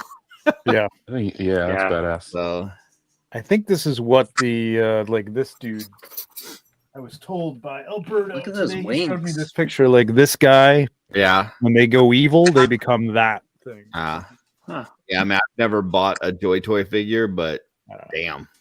Joy Toy makes some awesome stuff. I know, but Joy Toy is you gotta amazing. at some point you gotta limit what are you gonna They've got some collect, like but random mechs that but have damn, like this a thing 3-inch figure in them, and they're fantastic. I could definitely see myself mixing this in with Legions, no problem. So that would be cool. I picked up I started playing the game and Yeah, it got there me you into go. 1-1. Look what Trevor's got. Yeah, That's Those- awesome. man. So those really speak to me right there. Yeah, they're insane, man. They're really, really cool. Damn, that's Joy Toy. Yeah. Wow, And they that's have them in cool. different scales also. So they'll have. Yeah, I've seen the smaller ones, but Yeah. that's cool, These man. guys. This What guy's got scale a is figure that, in it Trevor? Is too, I that the think. 1/18th? This is 1/18th, but this has a little figure in it. Well, no, Yeah. it's got a head. I'm sorry, not a figure. It's just got the head in there. And some of those, they're actually big enough the figure will actually go in them. Mm-hmm. Yeah, after playing the game, I jumped in. I got one of the Warhammer Joy Toys, and I'm loving the thing. I Trevor, tried to did- drag David with me. but he Trevor, didn't do go. those are those like an actual licensed brand, or is that just like random? That I think is their own. Their own thing. line? They've got a few. They've got a few that are their own lines. They got like a Wasteland one that I really like. It's Those are nice. Battle of the Is that Stars. the Acid Rain stuff? Or? No, Yes, they sir. have their own, but like Battle of the Okay. Stars is a Joy Toy line, and it's just there's a whole bunch of stuff. Like they have Yeah. mechs, but then they also have like kind of desert Mad Maxy looking characters, and then they have Infinity, which is a game I didn't even realize, but that was the wolf. That picture I took of the wolf dude and the little the little Okay, yeah. that he comes with. They're awesome, man. They're really so detailed for that scale. It's incredible. I've bought a couple of those for gifts, for like Christmas gifts and stuff, and I've seen them. You know, like my son has a couple of them on display, and I'm like, man, that's really pulling my strings, man. That's stuff I really like. You saw this one, Curtis, right? Hold on. I was getting ready to share something, but I'll share yours first. No, but that doesn't do anything for me. No, this is kind of the counterpart to the Batman, obviously. Yeah, it's Dark Yeah, Knight. that's too fucking jacked. I don't. Yeah, that's the. Well, that's the Frank Miller. Yeah, I think that looks pretty cool right there. I love like that. That's Yeah, badass. I like that a lot. I like That's it. cool. I want the logo to be. That's I can't wipe his Gaston ass, right but there. other than That's that, yeah. Gaston in a Superman costume. I don't need my Superman where he can't wipe his ass. Did want to share Tons of this. steel, He it uses a bidet. cracks off. You know. I don't know who at Four Horsemen Studios is taking these photos from 2 blocks away, but It's Chris and Trevor. I did think it was interesting on these because I thought the Ox Crew were going to be a lot freaking bigger than this. Like I was really surprised seeing this. Now I never got to see these in person. You weren't at PowerCon when these were released? I was not at PowerCon. No. So I don't know, man. What? They had them on display at Legion's Con. I guess I didn't notice them. But I just I don't know. I guess just from the pictures I saw and everything, I assumed these things were just a lot big. Like even Orvar, like I know he's supposed to be stockier, but I still thought he was going to be taller than your standard figure. Like I don't know. I was just surprised that they are much shorter than what I thought they were going to be. Other than that, they look great. They look fantastic. I just thought they were way smaller. So didn't the Horseman put up like one of the test shots next to? Yeah, they put up scale, and he is taller than a. He is taller than a standard figure, but it's not like I thought that they were going to be at least like brute scale size, and I don't think it's quite that. It's yeah, I think they're a little bit smaller than brute scale. Yeah, they still. I think what's cool about them is that But they're it's chunky. believable. Like there's a person in that suit. Yeah, that's what they're supposed to be too. It's supposed to be a standard the guy in the blue inside a suit, right? Yeah. For the guy in the blue, I totally get that. For Orvar, I wanted that dude to be like fucking massive. So, and I thought he was. Cog is massive. When we get Yeah. Cog, he is towering over all those figures. Oh, the big white one? Yeah, he is. He Cog looks is big. I ordered a bunch of Orvar, and now I'm kind of regretting it a little bit, if I'm being honest. But, and let me just say, these suits are a pain in the ass to draw. I could not imagine. Oh, imagine if Orvar is just like this. The rest of his body is just like this skinny little thing. It's like tiny little thin arms. I was gonna say his body's like barely bigger than his head. Yeah, It's like a big mech suit. He needs the suit just to hold his head up. Yeah. So yeah, this is the now. I also he's not don't a lot know- taller, but look how much beefier that figure is. Well, it's I mean the suit is Right. Yeah, but I mean it is believable based on the size of what a standard humanoid figure would be. I don't know. For some reason, I thought these guys were going to be more like brute scale-ish, almost even ogre scale. But yeah, I just hope CB gets to make him an actual Cosmic Legion's mech suit. You can put a standard figure in. That'd be cool. That would be like getting the dragon. Yes. For me in the Cosmic line is to get a big CB drawn and tread-away sculpted mech suit. that'd be cool. Either the mech suit or the Scape Haven truck. That's what I want. All right. Well, neck on that one? what's that? Could you bring that one up again? Sure. The full line? The one with all four or the whatever, 6 of them or whatever. Yep. Really quick. It's the one from 10 feet away. Yeah, Yes, from two blocks over. Yeah. They need Trevor to live a little closer to the studio. Well, I did my best. There we go. Got the telescope out. Yeah. Is just like there a part missing from his neck, like his neck there? Because like he's got that big neck piece, right? That's supposed to be on there. Yeah. Let me try to zoom in. Well, she's not wearing her soft goods. Yeah. Okay. I guess those are removable, and I think there's another piece that can go on there or something. Okay. Yeah, they're possibly. Are you like a collar piece around his Yeah, neck? like he definitely looks like he's got a bobblehead. This This is I see what he that looked now. like in the pictures that I took. The neck piece was like up behind the head, and then the dome. Oh yeah, it went was like over super high. Yeah, like not down. Oh low. yeah. He doesn't have the ring. dome. So that may come off. I don't remember. I can't even remember. It might be a separate piece that comes off. And Yeah, I switches think off. it's probably part of the helmet. Or is it because I you're don't shooting it remember from a lower angle? No. Or I No. see there. No, that's it. Maybe because you were in the same zip code when you took the photo. Maybe, possibly. It's possible. Yeah, it looks like that whole piece is not there. Yeah, it's missing for sure. Gotcha. Well, it is now time for This Week in Theaters. So this is where we time travel back in time. We go into a movie theater. We can see any of the top 10 movies at the theater for the year that we land on in the week that we Give us something good, Curtis. Here we go.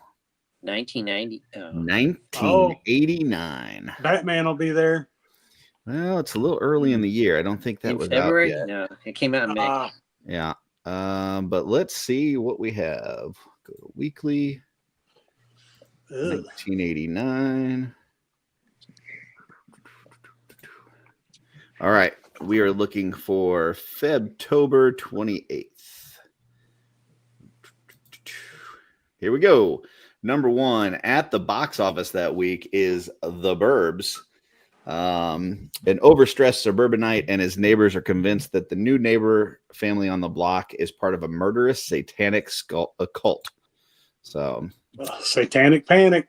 It's the 80s. We've got Rain Man next. After a selfish yuppie learns his estranged father left a fortune to his autistic savant brother in Ohio that he didn't know existed, he absconds with his brother, sets out across the country, hoping to gain a larger inheritance. Yeah, Kmart. Definitely Kmart. Definitely a good movie. Yeah. Definitely Kmart. Wapner's on. Bill and Ted's Excellent Adventure. Damn, this is starting out strong. Two rock and roll teens on the verge of failing their class set on a quest to make the ultimate school history report after being presented with a time machine. Next, we have Dangerous Liaisons. Scheming widow and her manipulative ex-lover make a bet regarding the corruption of a recently married woman. Then we've got Three Fugitives. Reformed bank robber is taken hostage by a desperate man during a bank holdup, but is forced to go on the run with his captor when they're both mistakenly thought to be in cahoots. Cahoots. I like that word. Nick Nolte and Martin Short. Martin Short, yeah. Nick Nolte and Martin Short. Next, we've got Beaches. Wealthy, privileged San Francisco debutante Hillary Whitney Essex and cynical, struggling entertainer Cece Bloom share a turbulent but strong friendship over the years.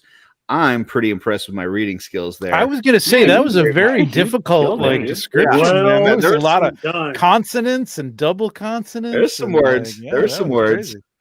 Crazy. Next, we have Cousins. Two couples go to a mutual friend's wedding and end up swapping partners. Heyo. So that's pretty much all you need is a description there. Next, we have Fly number 2. The almost human son of Brundlefly searches for a cure to his mutated genes while being monitored by a nefarious corporation that wishes to continue his father's experiments. Terrible sequel. Not as good as Next, we have Working Girl. When a secretary's idea is stolen by her boss, she seizes the opportunity to steal it back by pretending she has her boss's job. That makes sense. And last but not least, we've got True Believer, cynical former civil liberties attorney, now reduced to specializing in defending drug dealers, becomes transformed by an 8-year-old murder case. So I think started it's hot, crazy. ended not. I think it's crazy that you went through and read all of those, considering the only answer is Bill and Ted, right? We will find out, David. Okay. We'll see. And just for that, you get moved down to the bottom. And you can now go first, David. So what would you like to see? I would like to go see Bill and Ted's Excellent Adventure today. Very nice. And when I did see that movie, that's the first time I heard the term medieval dickweed. and I proceeded to say that constantly when I was a kid. Very nice. To this day, anytime that we pass a Circle K, Darla will say to me, strange things are afoot at the Circle K every fucking time. I was about to say, every time I talk to David, he talks about going to like the Circle K, and every time it's in my head, every damn time. Yep. Yeah. All right. So we got one for Bill and Ted. Brian, where are you going? Bill and Ted is definitely it, but Rain Man was close second. Okay. I mean, that's pretty much the only two, but All right. Dusty, what you got? I'm going Rain Man. Very nice. I love Bill and Ted, and I can watch it on VHS anytime I want. But Rain Man's the one I'm walking out of the theater and I'm quoting the whole damn movie as I'm leaving. I like that he chose VHS. That's cool. That's the only way to watch Bill and Ted. It's on VHS. Yeah, we're going into the theater. Okay. I'm not a communist. I'm not watching that on a disc or a stream or disc. All right, Jeff Ray, you are up. I'm gonna go crazy and check out Cousins. You have gone crazy. Just doing some swapping. Crazy, that's normal for you. Just in a theater by yourself, huh? In a theater by himself, looking at couples swapping. With my jacket over my lap. Pulling a Pee Wee Herman. All right.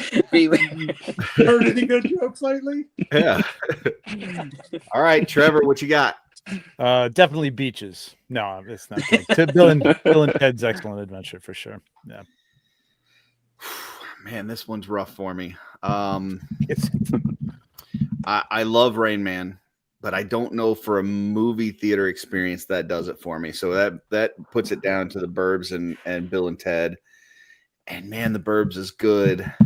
I don't even remember if I've ever seen the Burbs. I think I've seen parts of it on TV. Dude, the Burbs is so fucking funny. Yeah, I'm gonna have to put that on my list. Yeah, the Burbs is really good. Highly recommend. But I think it's one of those that actually gets better with age, because I thought it was pretty decent early on, but I've seen it just within the last year or so, and it was just even funnier. I mean, has Tom Hanks made a bad movie? I don't know, man. But I think I am going to go see Bill and Ted. It's just, that would just bring me right back to being a kid. Like the shit with Napoleon, the Iron Maiden, like all that stuff. Like crates. Crates. Fuck. Genghis Khan at the fucking sporting goods store. And he's the same character in 1,000 movies in the 80s. That dude's in like 1,000 movies. I think that's the only movie he's not a bad guy that's about to do some bad shit. Like every time you see that guy, you know something's like going to go sideways. Yeah. Except that movie. That scene where he's in the sporting goods store with the damn baseball bat. Mm-hmm. Fantastic. Yeah, man. Fucking Napoleon with the ice cream, like the Ziggy Piggy. I'm changing my answer. I'm going Bill and Ted. Yeah, it's a good one, man. Hank says Burbs not getting love. I love the Burbs. I think it's a great movie. Look at Hank's picture. But by the way, nice profile pic, Hank. Yeah, thanks for changing your picture, Hank. Bill and Ted just slightly edges out the Burbs for me. And really just because it's a movie experience. If it was here at home, I probably would be watching the Burbs, but at the theater, Yeah, I think I'm going to go Bill and Ted. Yeah. Missing out on Blake Cousins. says he's going to see Bill and Ted as well, and everybody else in the chat has fallen asleep. So, so that was this week in theaters. Let's see. Lightning round. I only had one lightning round question, but I can't do it because Joe's not here. It was just going to be tell me about the thing that you like most about McFarlane DC. I can't do that. I can't do that without Joe here. That it's done. That is over. Anybody else got anything? What we got? Jeff, you are the legend daddy. What else we got to talk about? Mesquite-Con. Toyland. Yeah, we do have to talk about Mesquite-Con. And Toyland, all those shows. Like so we got people are at Zolocon this weekend. Isn't there something next weekend? I thought there's something else between this and Mesquite-Con. I think it's a week anyways, Mesquite-Con's coming up. March 21st is the Mythic Meetup. March 22nd is the show. 3 people on the screen here will have tables at Mesquite-Con. I will be there, but I will only be having Darla capes because nobody really wants to see me anyway. But then also you've got Dusty is going to be there. Dusty, what are you going to have for us there? I will have the leftover stock of Cabal Creations 1 and 2. Very nice. I'll have some Legions figures, and I think I'm going to bring some Horseman Done 2000X Masters figures. Oh, nice. I've got a tote full. I'm going to go through and probably bring those with me as well. And I'm thinking about bringing, if I can get them back in time, I'm going to bring a collection of actual drawings that I did in the early 2000s. I did a collection of Lord of the Rings drawings. Ooh, oh, nice. Pretty good size, and they're all framed behind glass. They were hanging in a barber shop here in town for the last like 20-something years. And I've noticed he's redone his decor and taken them down, and I'm thinking I'm going to go try to scoop those up because those are some of my favorite things I've ever done. Nice. So I might bring those up and put them on display. Very cool. Sweet. I'd love to see those. I think Trevor, are you coming to Mesquite-Con again this year? I don't think so. I got a lot going on this year. Boo. Boo this man. How's Zaymot going to get all around without Tomax? Exactly. We'll have Trevor 2. Come, we'll have Trevor 1. I don't know. Who knows? Maybe last minute I'll hop on a plane. Let's see. That'd be awesome. Nice. Show up as a surprise. That'd be nice. What if Malcolm comes through again and you both come in? Here's the real question, because I know they send product to Travis to run the table, right? Mm-hmm. It'll be right in the middle of the campaign for the dragon. Toward the end of the campaign. Do they ship the dragon to Absolutely Michigan? Not. Because they're not driving to Michigan, right? They're flying to Michigan. So do they? It's going to come down to Toyland. Do they mail the dragon to Michigan? No. Would they mail it to Michigan? Yes. Would they mail it to Travis? Absolutely not. No. Will it be Jeremy's carry-on luggage? Can he sneak it on as his therapy pet? Yeah, that'll be his emotional support animal. This is my emotional support dragon. They're going to bring the butter prototype. That's what they'll bring. You got to put the vest on the dragon. We'll see. I just can't imagine them doing a show in the middle of that campaign and not having it, though. I don't know how they're going to get it there, but I can't imagine them doing a show and not having it. They're not shipping that to Travis. No way. I got to think that they got to have. I mean, how much more of a drive is that from? I mean, they're driving to Atlanta. It's probably a good 13 hours. So. I feel like if they're going to go. I mean, I drive longer than that to Legion's Con, but Atlanta's got to be at least that much from New Jersey. That's got to be a. If I remember That's a talking couple to Pete days, correctly, it's about a 12 and a half hour drive for them to get to Legion's Con. Yeah. Because that's almost exactly what it takes me to get there as well.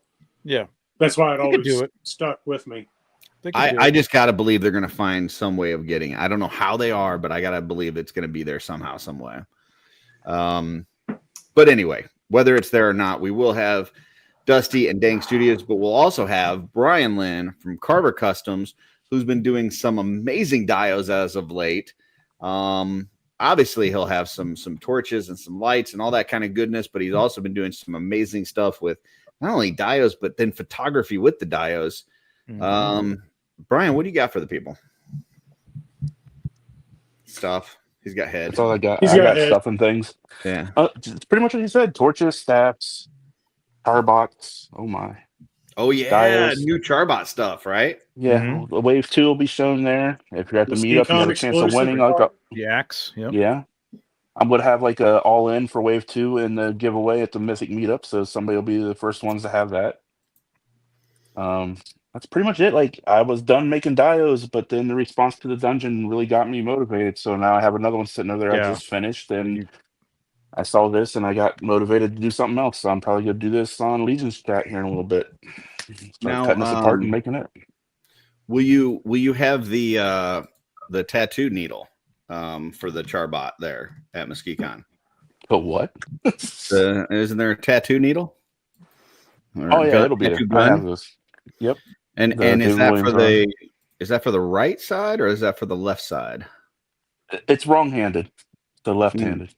Because I saw this week. I saw something that I thought would be best to bring up on the show. What you guys think about that? You think? I agree with that. That there's a possibility that everybody is right-handed, and that people that say they're left-handed are just attention seeking. Is that a possibility? Yes.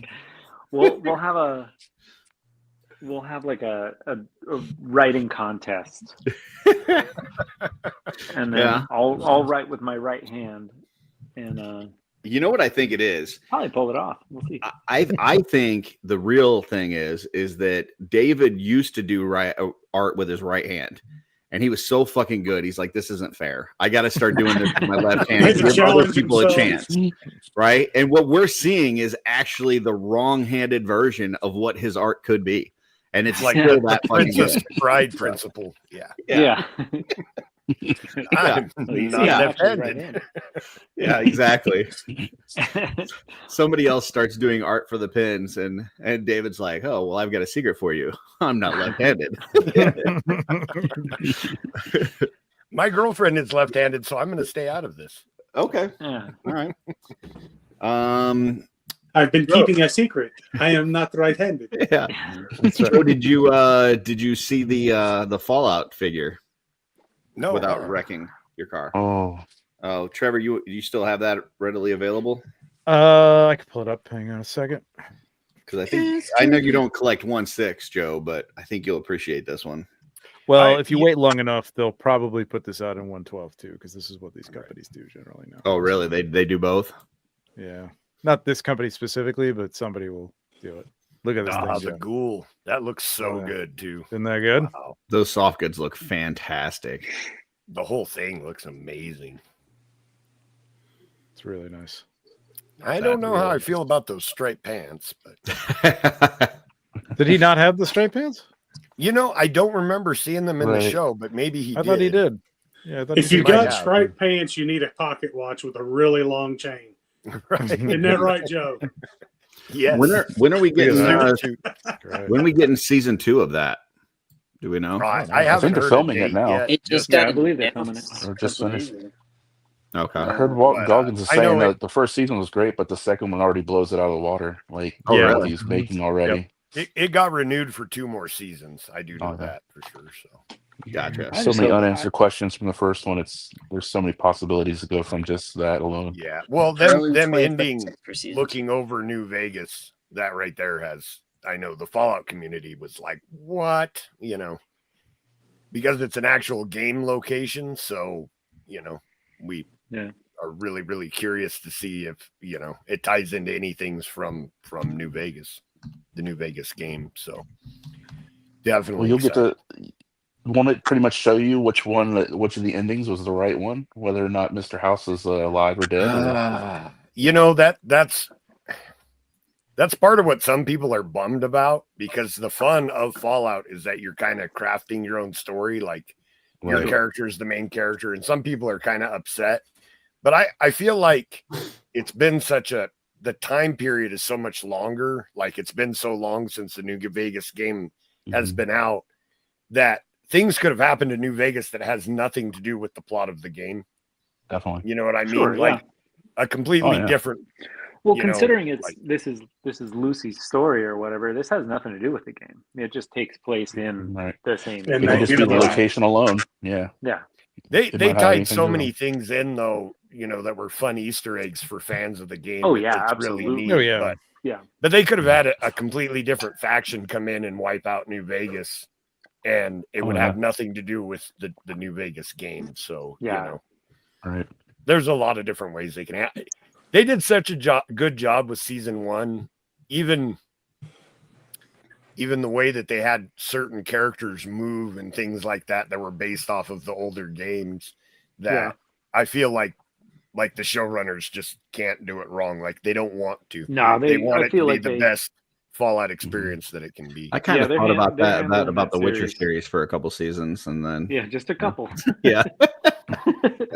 Did you see that Macaulay Culkin's in the season 2 already? They got casted him in it. No. For I'm curious to see how he plays. Yeah. He could be a ghoul. I could see that. He already kind of looks like one as an adult. What about the Halo? I know that was done, but then you said that there may have been somebody else looking to pick it up or something. Netflix has picked it up.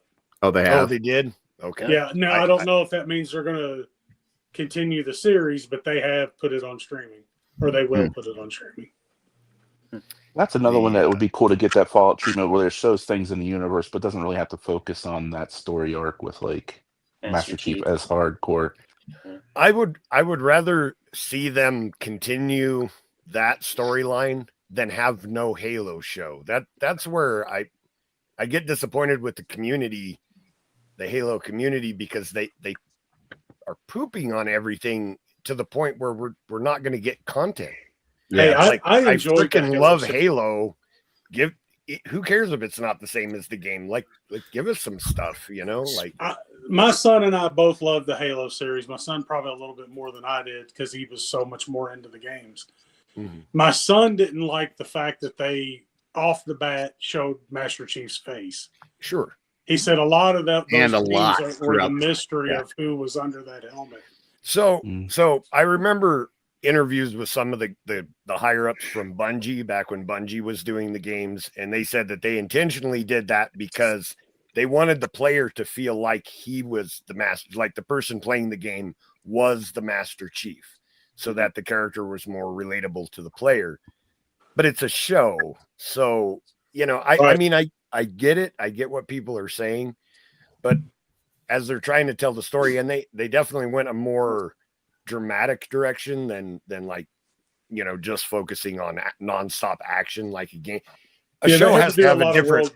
They had to do a lot of world building in that first season. A show has to have a different pacing than what you would want, especially in a first-person shooter action game. Like Halo was all about the action. It was about fighting nonstop. You couldn't really have a show be interesting to a wide audience, I don't think, if it was just nonstop action. They probably also couldn't afford to do that much CGI.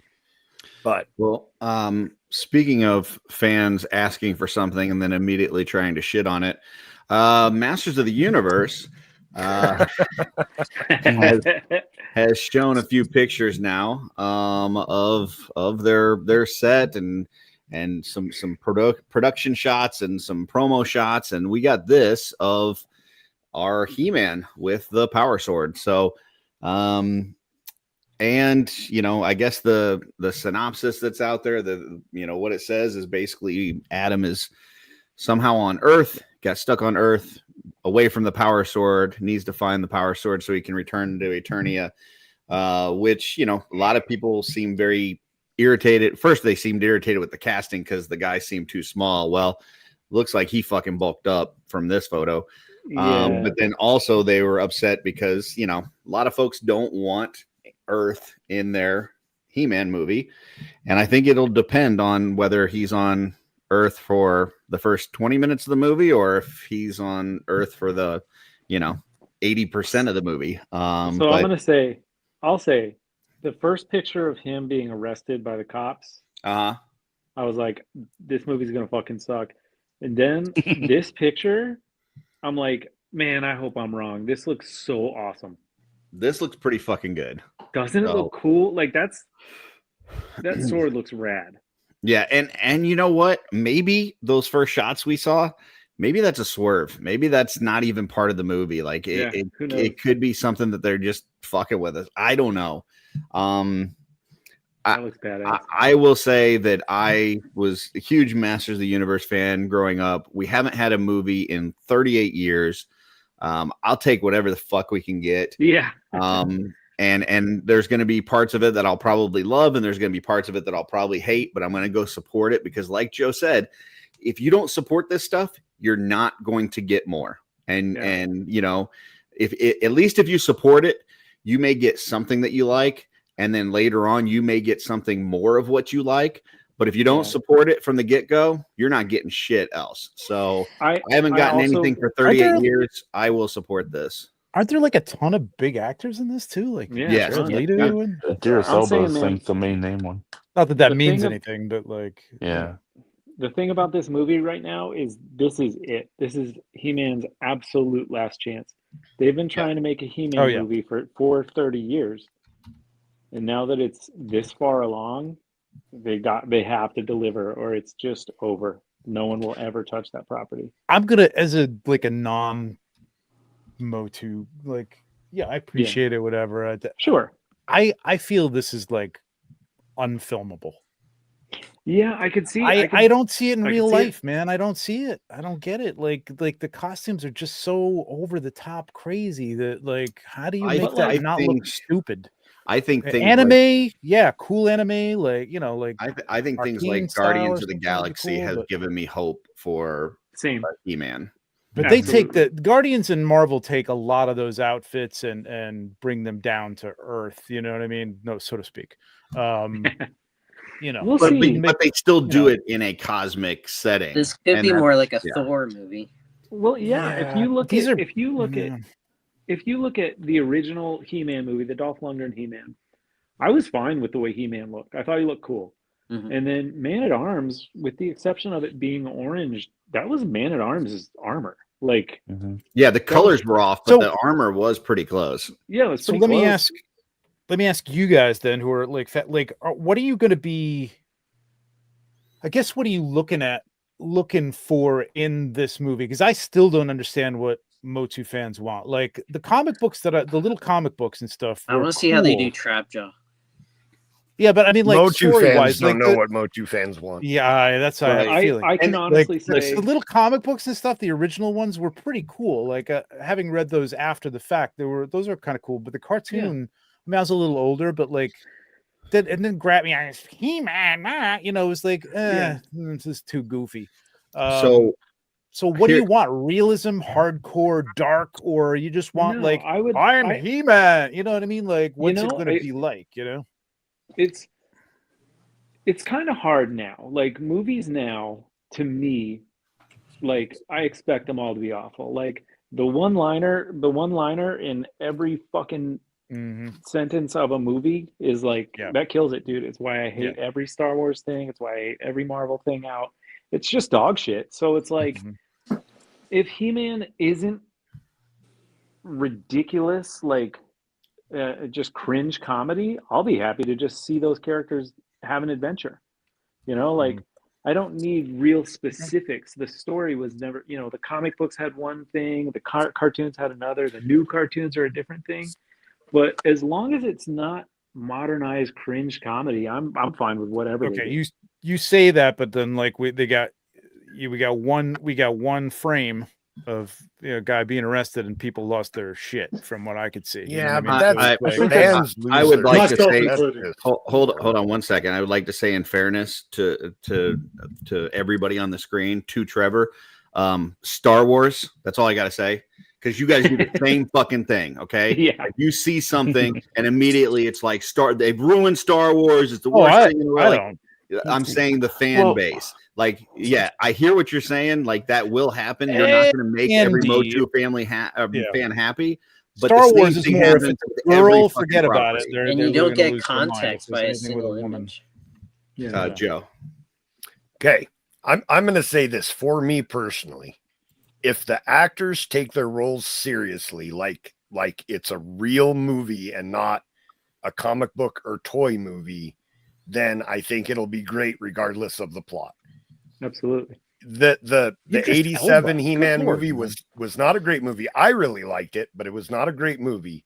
But Frank Langella's Skeletor was freaking he was amazing. It's like, that guy acted his dude. ass off in there. And I think that was a redeeming quality for that. So if these actors put their all into it and act like they're in a serious movie, and it's not just like a toy movie or a cartoon movie, then the plot kind of doesn't matter, because they're going to pull it off. It's going to feel serious. It's going to feel important. Well, here's wait a minute. Wait. But like, I enjoyed the Netflix one. Okay, that was the first like He-Man I enjoyed, and all I heard was a lot of consternation about the story and what they did with the story. No, so you heard it's not just a matter from of a small portion of the group that was very fucking loud. That's what you heard. Okay, well, I am not in on it because so the ratings were good enough that they did a second one. Right? I enjoyed that. I thought it was good. I thought it was really good. Yeah, I it was thought fun. the story was interesting, and I thought the fun time. characterizations were good. You know, Here's what I'll say about this Motu movie. I was on the fence when I heard anything that had anything to do with Earth, because that's not what I don't think any of us want. We want, we want Eternia. We want the characters to look what they are supposed to look like, so on and so forth. What I will say is the director of this movie is the director of the Bumblebee movie. And if he can take that god-awful Michael Bay Transformers movie universe and make a good, solid film in that Bumblebee movie with all that baggage and make a good, solid film, that gives me hope that he'll be able to do the same thing with Motu. Yeah. I mean, to your point earlier, Trevor, there's some big names in this film. And unless they just fucking threw massive amounts of money at these folks, which I don't think they did, I think they had to see something in the script that they liked, that they were like, hey, this is something I want to be a part of. Who's the Mountain? Yes. It's Goat Man. Goat Man. Oh man, that's great. I love that. And so It'd be better if he was the Beast thing Man. for me, I mean, listen, I would love for it all to be on Eternia. I would love for them to look like they did, as toys and stuff. But really, there's a wealth of characters in this universe that have not been explored outside of cartoons. And I would just love to see some of those characters on the big screen. I don't care what form or fashion. I don't care what the story is. Like, I want to see Trapjaw on the fucking big screen. Like, that would be fun. But you want Trapjaw to look like Trapjaw. Right. Yeah. But like, I could see them looking like the Mondo characters, like a little more like that. Than I mean, He-Man, classic He-Man. Or 2000 going to look a little goofy. Trapjaw has to have the jaw. He has to have the arm. If you want to tweak that a little bit, I mean, take a look. But it's got to be almost. We were just gross, talking you know about what I mean? we were talking about that Fallout series, right? Like, you take that world and some of the crazy shit that we see in that series, and you put that kind of spin on a Motu. Hey, I'm all for it. Like that. Exactly. Like, make Trapjaw fucking Fallout dirty does and have rusty an element and of comedy though to it too, though. I'm fine with that too. I don't think that you have to be without comedy in a movie like Fallout this. was funny. Yeah, there was Fallout. a lot of humor in Fallout, but it was also it was well gross. done. It was. I could it see was, like that one still does give you, and it's probably a still from the. It's not a film still. It's somebody took a picture of like the set and whatever. Yeah. But it does give you that like, oh man, this is going to be like an '80s movie. And unless they make it like an '80s movie and it's like tongue in cheek, I don't know. I can't imagine they would do that. But I think we that's the definitely reason know why I have it's no got idea such what a- to in the expect 80s. from this thing. I think that's the reason why I got such flack is because we already got the Earth He-Man that nobody really wanted, and the first picture we see is He-Man on Earth, and it's just like that's the main reason why a lot of people started bitching right off the bat. And And I get people that. also nervous about Leto being Skeletor after the Joker fiasco and stuff like that, and it's just I thought he pulled that character off well. The other thing is that I didn't hate his Joker as much as other people did. I thought it was a little the characterization and the look was a little over the top, but I thought he did fantastic. He did a good job. The look was ridiculous for it. Yeah. The extended scene in Justice League made me like Leto's Joker. Exactly. Where he had like the long hair and the Nightmare Joker. That was good. Yeah, the Nightmare Joker. That was great. And in Suicide Squad 2 was good. I think the other thing that has kind of hurt movies in general is the whole Sonic the Hedgehog thing. Like the fact that people at any point got what they wanted and they were able to bitch enough that they changed a movie. Now, I think it was a good change. I think that the original Sonic, the original Sonic looked like shit, and people were right to give the feedback that they did. But for a studio to go back and make those changes, basically told people, if you bitch enough, we will change our movie.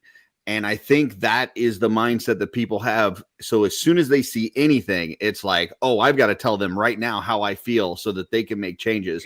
And 99.9% of the time, they aren't going to make changes. Like, it's already done. The movie's already been written. They're already filming it. Like, go fuck yourself. So have you seen that's the way they are with the Shrek 5. All the pictures of people seeing like that little teaser of Shrek 5 and how different he looks now. They're already saying that. If they're already seeing the meme, like we did it once with Sonic, we could do it again with Shrek. Right. And with some exception, generally, like if you get a bunch of people in to try to like crowd build something, like I've done this with custom figures, everybody's got a different fucking opinion anyway. So it's not like you can listen to them. Yes, Sonic looks like shit. Okay, great. Not like here's what you should do with it. Here's what you should do with it. Just like nobody likes it. And that's a big one. But like that's not my favorite way to do this. There's a difference between tweaking some CGI and rewriting a script, right? Like if people are saying, "Hey, we don't want him to be on Earth," well, we already have a fucking movie script that we've already got written with him being on Earth. Yeah, we're not going to just scrap that and start over, right? So I'll tell you, at this point, it's too late. I was worried. Now I'm not so much worried. With what they've shown us lately, and the castings that sword that they've picture made. The sword picture alone is like, I'm gonna. The give sword it a of shot power anyway, looks fantastic. That awesome. picture right there gives me a lot of hope. Yeah, he looks. This looks like the Mondo He-Man. And he doesn't look like an '80s bodybuilder. Yeah, this doesn't look like what I wanted. This doesn't look like a cartoon. This doesn't look like the vintage toys. This looks like a Mondo He-Man. And so if that's the take that we get on these characters, where it's more of a dirty, gritty version of what we recognize as the characters, I'm good with that. I mean, not to mention, like, you can tell he's not wearing a shirt. Like, that's a big thing. Like, He-Man is a ridiculous looking character. Yeah, but to make it somewhat realistic, and then they're like, fine, dude, just put him in a weird metal harness and give him a big sword. And I mean, he's the least ridiculous looking but also character. Conan, I mean, Conan was a ridiculous looking character when you think about it, though, too. I mean, so yeah, and he's, I mean, but you were coming off of like Tarzan and stuff like that. I mean, people were kind of like, the hard thing to do is doing it in real life and not making it look stupid. Tarzan was he's in a jungle, like, okay. I think if this was done, like you guys were saying, like on Eternia, and it's just like, hey, this is the way it is, man. People wear these weird, but like when you try to ground it to Earth, like it's going to be compared to like this guy's going to look ridiculous going through the streets of, well, and that's Peoria, where Illinois. If he's walking down the street, fucking stupid. That's where it's like, well, New York he'd be fine, but like I'm saying, like middle America. but that's where it's like, okay, we already got a naked cowboy. So is he on Earth for the first 10% of the movie, or is he on Earth for majority of the movie? That's where the where it's going to make or break the movie. I think if they write a good story and the whole thing takes place on Earth, as long as it's a good story that leads to maybe a sequel where it's not on Earth, I'm good with it. Dude, we need to. I just don't want that 80s movie again. Here's what I want. I want it to be like Guardians 1, where he's like Quill, where he's on Earth for like 15 seconds before Right. You know, and then the rest of it is gone. Yeah, David. What if they've done it like the Brady Bunch movie, like it's a total parody of the the show to begin. You know what I mean? We got Brian in twice. Campy. What the shit? Ow. Holy cow! I don't know what's going on. My shit just kicked me out and brought me back in. I don't know what's up. It did the same thing to me. We'll put Brian next to Brian. Oh no, his other one went away. Damn it! I'm just gonna be curious if we actually get a transformation in this one. You know, I think we just realized Brian made a time machine for Mysticon. There you go.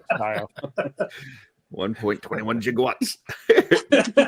That's what that secret opportunity. 88 miles per hour. Did you have something else, David? Oh, I was gonna say in reference to I think what Dusty was saying, what studios need to do is drop this write a movie for a sequel bullshit. Like, oh yeah, how about you write a good movie Mm-hmm. and we decide if we like it and we want. Yeah, and if we like it, do a sequel. Yeah. Yeah, but don't make me watch 3 hours of dog shit to get hopefully a good second movie.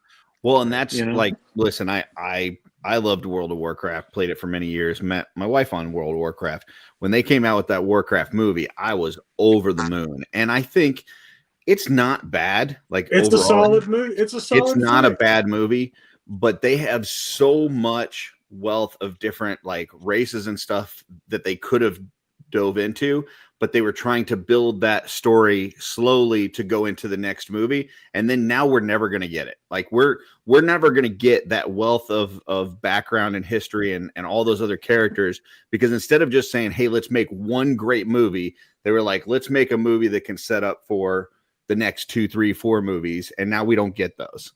So yeah, I hear what you're saying, David. I'm with you. Like make one great fucking movie, and if it leads to something else, awesome. But don't leave anything, like put everything out there. Play all your cards. Yeah, like The Matrix.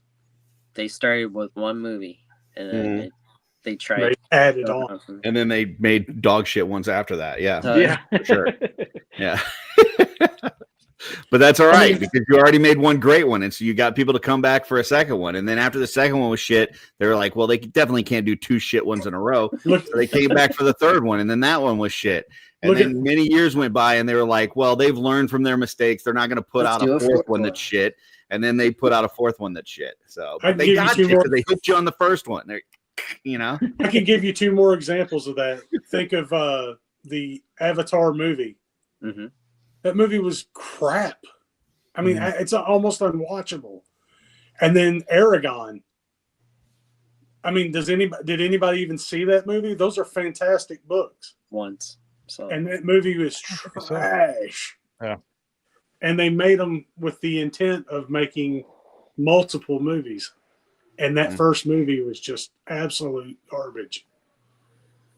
Yeah, make a good movie. Awesome. Anything else before we close out the show? Anything else? I'm not a big TV guy, but I did see a couple trailers this week for shows that make me want to watch TV. Sure.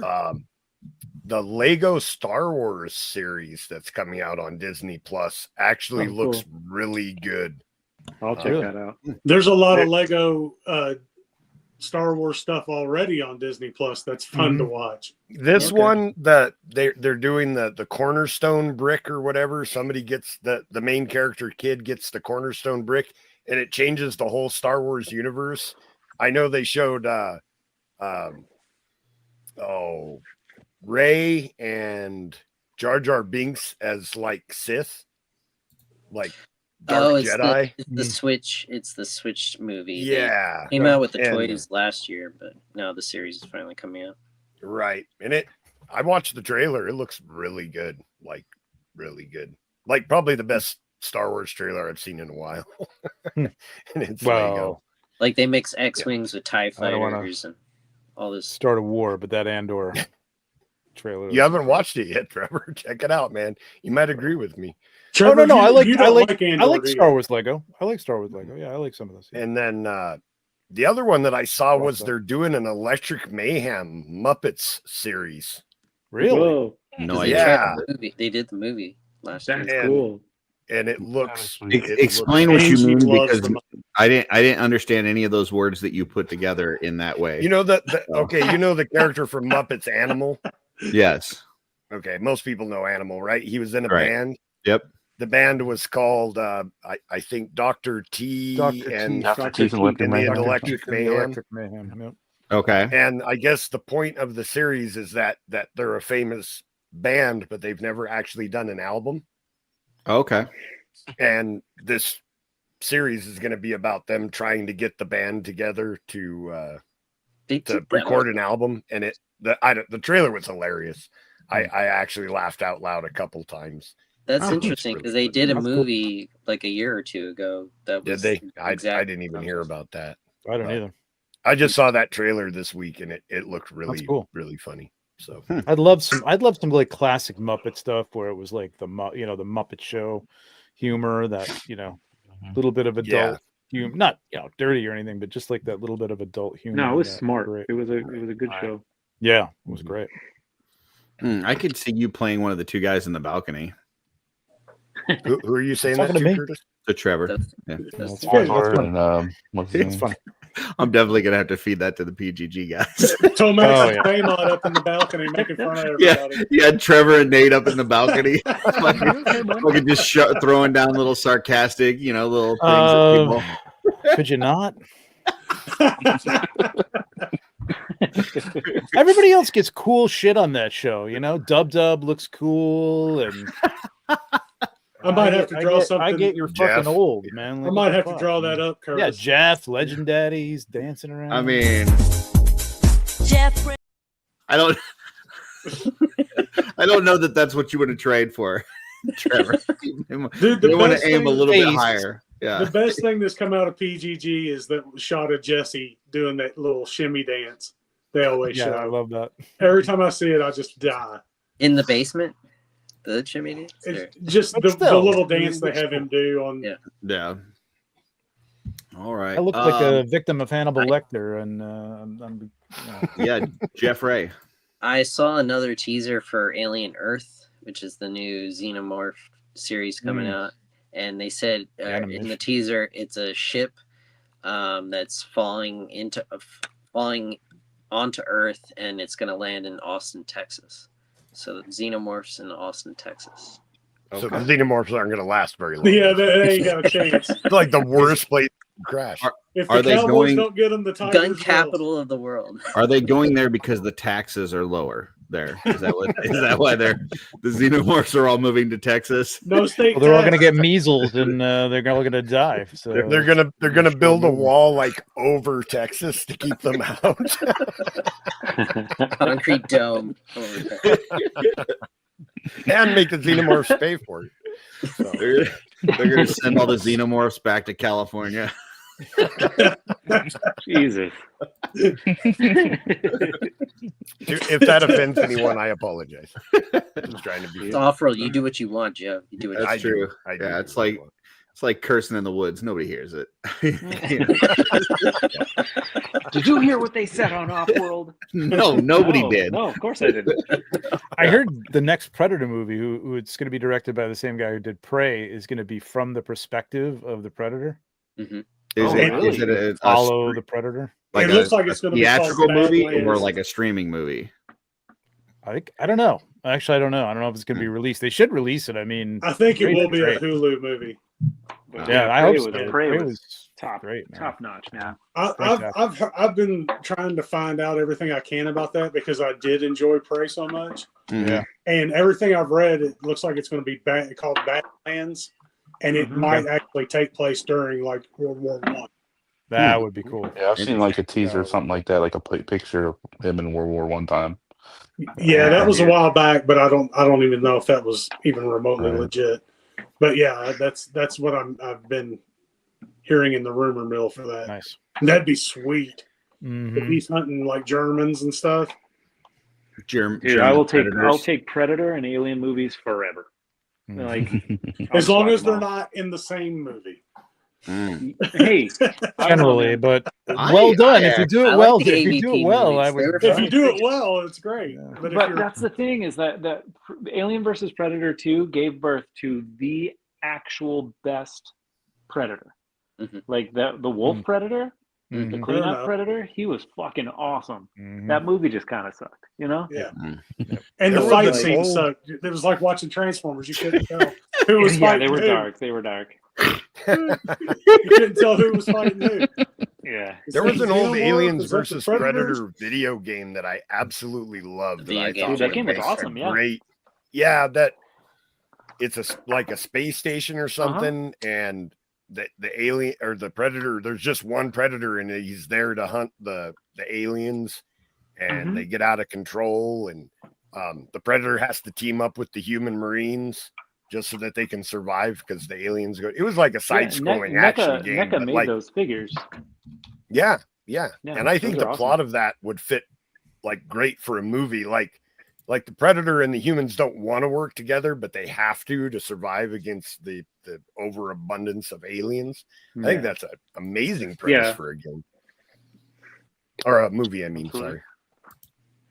So I just did a quick search, and as of October 22nd, 2024, Predator Badlands got a release date for November 7th, 2025. Don't know if it's in production or if that's still happening, but that's what it was. That's what it's supposed to be called. Cool. From the director of Trachtenberg, who did Prey. Right. Awesome. Cool. All right. Guess we'll go around the horn and see where everybody's at. Jeff Ray. Lightning round? I did have one lightning round question. It's do really it. just, Do it. It's really. I just was for you, listening, Joe. Curtis. Oh, Joe, tell us what's your favorite thing about McFarlane DC line. That they make Curtis happy. Oh, you're so sweet. I really don't have any. The only good thing, but you know. I don't have any lightning round questions. But anybody else? No. Anybody got anything? Oh, No. Jeff's thinking. I could see his brain. I could hear the grinding. Yeah, a little bit of smoke, a little clanking. Yeah. I had something. It's okay. Okay, So, I'll Trevor's ready for bed. I'll throw one out that I picked up from Mark, Saturday Morning Toy Collector, who show that I will be on his channel tomorrow for Double Jointed because Greg is at Zolocon. So check us out tomorrow morning, 11 a.m. Eastern. That's why you were complimenting the show so many times, is so that they would invite you on. Yeah. No, I really do like that. Strategy now. That was good. No, I kind of forced my way on. I was like, 5 hey, super chats gets you a chance to co-host. Like, hey, I know Schmerber's not going to be there next week. Do you need somebody? So, but he does this interview series that he's been doing lately. And one of the questions that he asks is, name a toy line that you would like for a different company to pick up. And it could be an active one that's active right now or one from when you were a kid or whatever, but a toy line that you would love for a certain company to pick up. And I will start, and I will say that I would love for anybody really but Super 7 to do Silverhawks. But I will even ramen toys. I will but they've already done. Theirs weren't bad. I will specifically say, man, I will go with. I'll just say McFarlane. I'll take a McFarlane Silverhawk. So, Joe, toy line and who you'd like to make it. Yeah, if Mattel could get DC from McFarlane, that would be pretty cool. No, I'm kidding. That's a joke. I would like to see another company get the D&D license from Hasbro and do Baldur's Gate 3 figures. Well, I'd love to see the whole range of Baldur's Gate from 1st to 3rd, but definitely 3, especially with this. But you got to tell us which company you think would be good at it. In a dream, Horsemen, of course. If the 4 Horsemen did Baldur's Gate 3 figures, I could see that's kind of a mythic type. Yeah, I get it. Yeah, I mean they already kind of got that nailed down, but yeah, I mean, yeah. Beautiful. Infinite Legions, part of Infinite Legions. There you go. Trevor, toy line and manufacturer. It has to be an existing toy line? Nope. Nope. Okay. I'd love to see Mezco do Watchmen. Nice. I think Joy Toy would be great for that, Joe. I'd love to see Joy Toy do like it'd be 1/18th, but I think it'd be cool to be almost like minis. Movie or for D&D or for comic D&D. book? For D&D. Joy Toy. Movie or comic book Watchmen? Why not both? Okay. No, Yes. probably comic book. Probably comic book. Yeah. Okay. I mean, I love that Rorschach so much, man. I want more of those. But Oh, the ink blot one. Yeah. Dude, that figure is so good. So good. Blake says Battlestar Galactica done by Necker or Joy Toy. Anybody? Oh my God, Battlestar Galactica would be I so good. just started watching Battlestar Galactica and I am loving it. It is so good. Yeah, I would love to So see good. like some Cylons and like a Joy Toy. That would be Not the awesome. 70s, 80s. Yeah. No. 2000s. No, the new one. Yeah. That would Jeff- be. I don't know who. Yeah, that'd be cool, man. That'd be cool. That would be cool. Yeah. Jeff Ray. Well, I'm happy that Nacelle's starring Star Trek back up, and it's going to be in a 7-inch line. But I think it would be cool to have a company do Stargate. Like just bring back some good sci-fi 6-inch Stargate line. That'd be sweet. Yeah. Yeah. I mean, Playmates. I think Playmates had the movie line back in the day. But it would be cool to have a movie line plus the TV series line done by maybe NECA, maybe. I'd love like to Ron. see like if we had any dio makers that were watching this at all, that could make some like Stargates or portals or different things like that. I think that would be kind of cool, you know. Mark Calvo. Not that any Yeah, dio please. people would watch the show, but I'm just saying. So I believe Mark Calvo's doing a great job on those. Yeah, he did one where he tried to. I think he found some files and tried to 3D print it. But even just like some portals, like I think about like the Filmation Masters of the Universe. Like they always had like these fucking portals that they would open up, and then they would go through and stuff, or they would see things. They would see across the universe or whatever.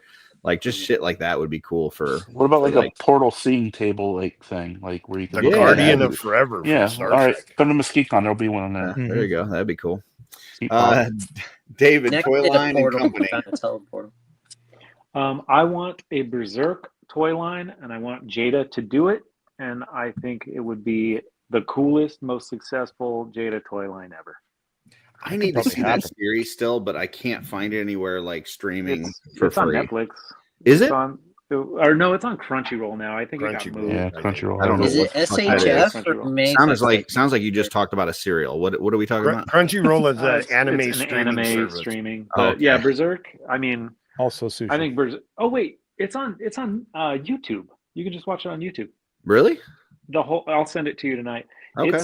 I think it's the greatest anime ever made.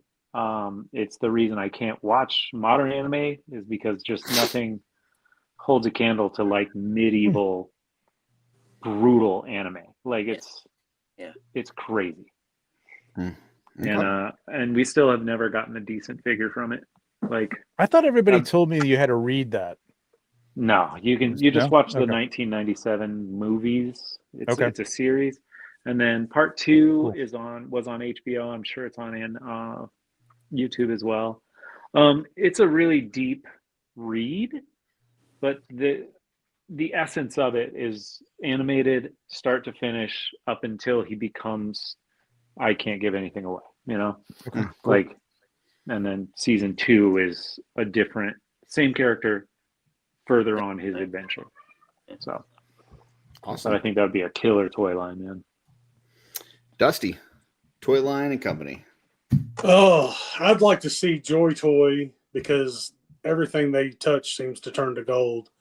I'd like to see them do a couple things. I'd like to see them do Battle Beasts in the original scale. And I would like to see them do like a Diaclone, the vintage old Japanese style Transformers with the pilots and stuff like that. You know, the little micro pilots for them and stuff. That'd be cool. But the if I had to choose one, I would want to see Battle Beasts redone. maybe with a little more paint apps. And I would love to see them just like we just saw with the loyal subjects with the mask. Like, just give me the exact same scale, exact same everything that we had before. Maybe update the range of motion a little bit. Absolutely, and I'm 100% into that. That'd be great. That would be awesome. There's got to be, I believe there's legalities tied to Battle Beasts. There are. It's one of the reasons that it's so tight. Mm-hmm. Yeah. That's why I started collecting the Glyos Mighty Maniacs, because it gave me that Battle Beast. Same here. Yeah, I like like Glyos in general. Reminds me of Battle Beast. I got some of the Mighty Maniacs. I gotta say, I'm not as, it doesn't hit me as much in the Battle Beast vibe as the Armivores do. But I can't find an Armivore for less than like $45, which is like that's just way too much for me to put down on Glyos. So, but they are cool. Like this, here's one that I've got. But I mean, it definitely hits me in the Battle Beast vibes. Oh, for sure. I can't pay $45 for one of these. Like that's just out of my price range to start a collection. So, Brian, Toy Line and Company. Gears of War. And I want to say Joy Toy just because I think that'd be badass, but at the same time, I want 6-inch. That would be badass. Gears of War has some sweet figures out. I've got a few. Well, yeah, NECA had it for a while. Then they lost it, and then Storm got it. And they put out like some from the newer games, and they had 2 that were on pre-order for like the last 2 years, and they just canceled it. Yeah. And they just like, it sucks. They look really good, and they were so fun. It would be a match made in heaven. Mm-hmm. Yeah, I mean, it's not far off from like the Warhammer look and feel and the grittiness of that. So they would probably kill it. And it would be kind of cool to see that scale, like a Brumok and Berserkers and all kinds of crazy shit that's in the game. It would be so awesome. Corpsers and. Has anybody made figures for Mass Effect? NECA had them a while back, I believe, but it's been a while. I'm not sure. Like, I've seen some people use pieces and parts on Cosmics, but I can't remember how long ago that was that they had them out. The designs on Mass Effect would be amazing to see. Oh yeah, Toy or. Yeah, but that's the same thing. They came out with an Andromeda, and the fans shit on the game so hard that it just wiped. You know, we're supposed to get another Mass Effect game, but no one is at BioWare that was at BioWare when they made the original Mass Effect games. So I don't know. We'll see. Yeah. That's a sensitive subject for me. Okay, I've got one more question, and it is, what is the best toy line that has been teased but has not been put up for order yet? And why is it Cops and Crooks by Fresh Monkey Fiction? So, I'd say we're here. I'd say it's Cops and Crooks by Fresh Monkey Fiction. Yeah, I believe that's the answer. Yeah. You know, I can't fucking wait, man. It's not that. What is that other company that wants to do called SWAT? And it's like a knockoff Cops and Crooks. Yeah, that looks dumb. No, dude. I tell you what. Listen, I've the only the Operation Monster Force I got was this guy. But I've seen all the stuff that, you know, I mean, Trevor's trying to get everybody to buy that shit. And I've seen stuff from everybody else. It looks great. Looks like they're doing a great job. And it makes me so excited for what Cops and Crooks could be. That toy line was just so stupid and so much fun as a kid that I am like over the moon excited for it. And that bulletproof that they've shown looks awesome. So I know Jeff and myself and David are all excited about them. Let's hope for a turbo 2-tone. There you go. Where you don't have to buy the vehicle to get them. Yeah. Curtis is still holding out for his Butnick Boom Boom.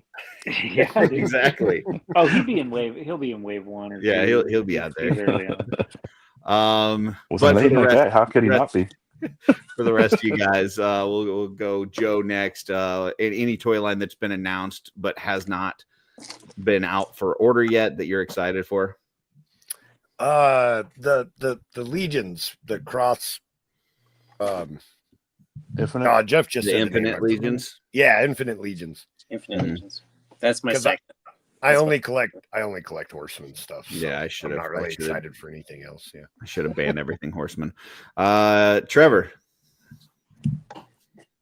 I'm trying to think. There has a line that's been announced. I mean, I think it's out there already to be ordered, but I'm kind of like interested in the Sesame Street stuff from NECA because it looks so good. Like I don't want to get into collecting it, but it would be fun to shoot it. I know I never will, but I think it's cool looking. I think it looks really good. I think you could pick up a couple. Are you finally done shooting the book at this point? Yeah, shooting basically. Yes, I'm done shooting. I still have to edit some of the bigger pictures and stuff for the. Gotcha. Yeah. Mm-hmm. Nice. Dusty, is it Mask that we saw earlier? It's definitely Mask. Yeah. Yeah, it's definitely Mask. Yeah, that'll be cool. Yeah, without question. Beautiful. I can't wait. I'm so pumped. Are you going to be all in on that? You think, depending on price, like depending if on price, depending on price, because I still have some of my vintage. I probably got 6 or 7. Nice. I sold a lot of it during the pandemic because the prices were just through the roof, and I'm not an idiot. So I only kept a handful of the ones I just couldn't bear to part with. But if that price is right, I'll go all in easy. Well, do you have an original Thunderhawk? I never had Thunderhawk. I know. The ones I've got left is like Condor, Piranha, Hurricane, and the Jackhammer.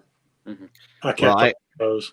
I don't have any toys left from when I was a kid, but I can tell you that I lost all like the missiles from those mass vehicles within 5 minutes of owning them. Absolutely. if they even made it out of the box, because you just rip it out and you wouldn't even realize they were in there. Like there was no way those even made 24 hours before they were gone. Absolutely. All right, Brian, what you got? Toy line's been announced, but hasn't been up for pre-order yet that you're excited about. And why is the answer Cops and Crooks by Fresh Monkey Fiction? I kind of have two. One of them is the Legacies of Mythos. It's going to be fun to get some of those old characters. But the 2009 Turtles from NECA. I'm surprised David didn't mention those ones because that's... Oh, the 2012 ones? 2012, that's right. I'm terrible with the dates. I mean, I'm excited about those, and I'm super excited about Legacies. Like, I think I want Legacies more than any other Legions right now. Like, when the States gets those Joy Toy Turtles, there will be no other Turtles to be had. Yeah. Man, I'm not into those, man. They're I don't know, man. I like specific turtles. I could have a whole episode and tell you why which turtles are the best and why Donatello. Tune in next week on. He will tell you. Trust me, he will tell you. Very nice. All right. Well, OffWorld will now be turned to the TMNT podcast. Yeah. Let's go around the horn. Cosmic Jeff, I know you just did a show this past week. You got anything else going on that people should know about?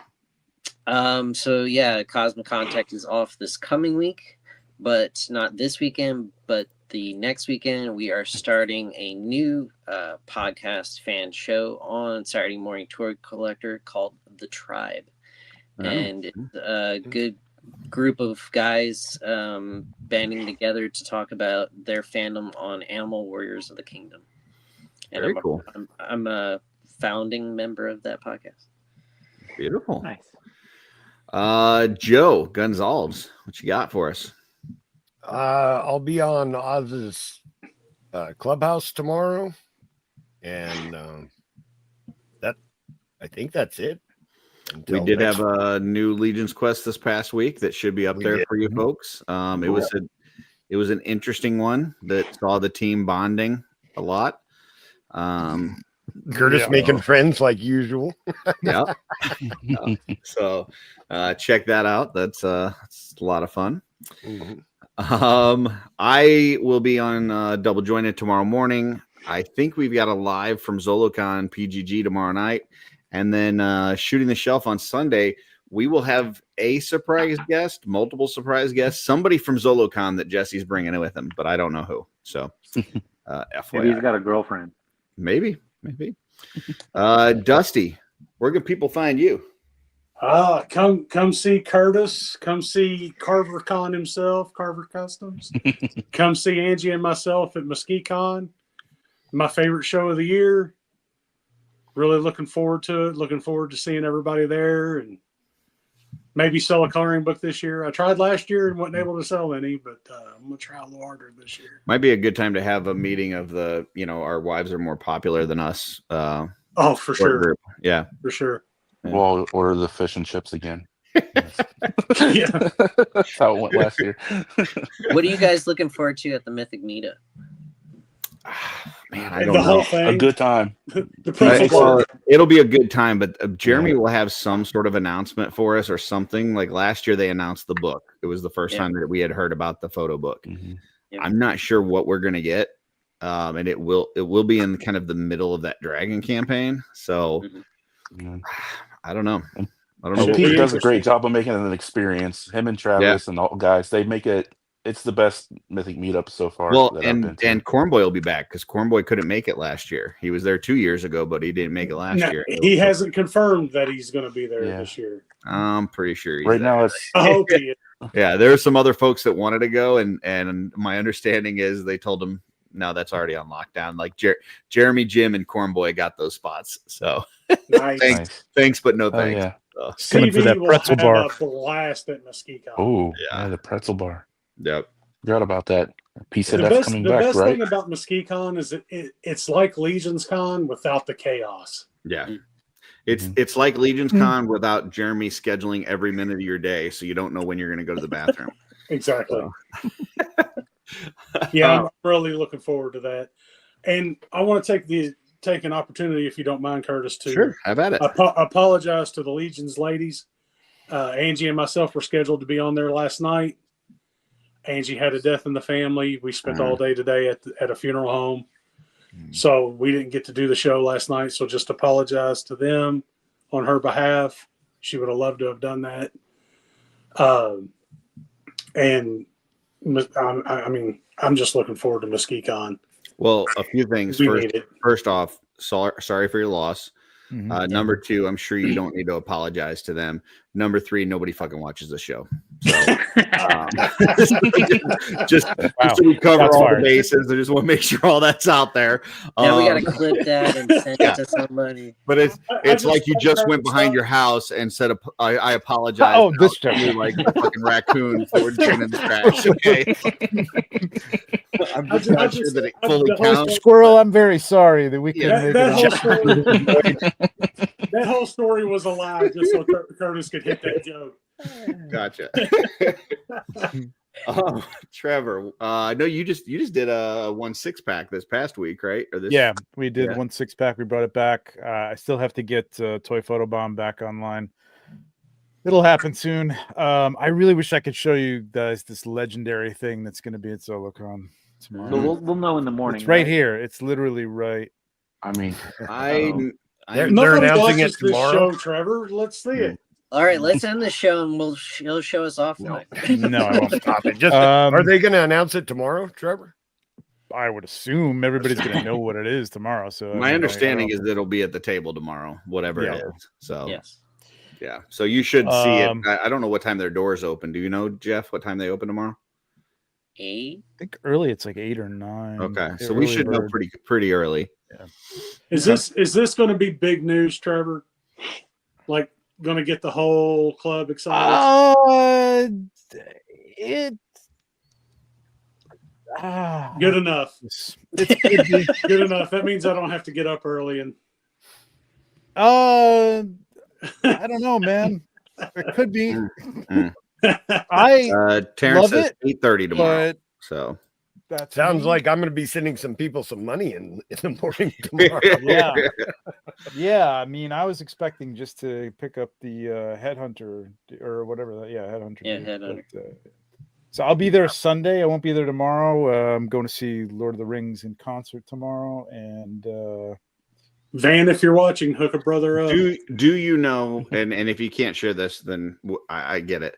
But do you know if whatever is going to be at the table tomorrow, is that the only chance that people will have to buy this, or do you not know or can't say? I doubt it, but I don't know for sure. Okay. Yeah, that's all I'm going to say because I know some other things about it, but I don't know if that's going to ever be announced or if that's going to be announced or whatever. So okay, that's we'll fine. find out tomorrow. Okay. But I think it's cool. I really like it. So I want sight unseen. All right. Also- Anything else you got coming up, Trevor? I know you're on a lot of different shows. Legion's Lounge Monday. We're going to have all the painters on the show. Everybody. Sherry, Cameron, Eric, and Joe. We're going to have everybody on the show. So we're going to be talking about the dragon and talking about the whole paint process and what these guys go through from soup to nuts, like, when they get it, direction, all that stuff, how they do it, yada, yada, yada. So that'll be fun. Beautiful. Very nice. David, what you got coming up? I'm not doing shit. Bullshit. You're a liar too.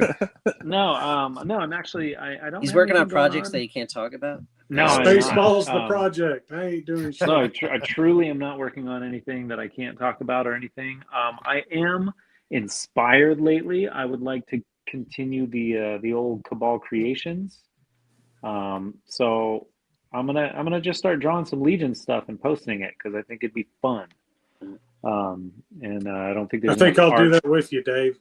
Yeah, I don't think there's enough art in the Cabal lately, man. I think it's and if it is there, we can't see it.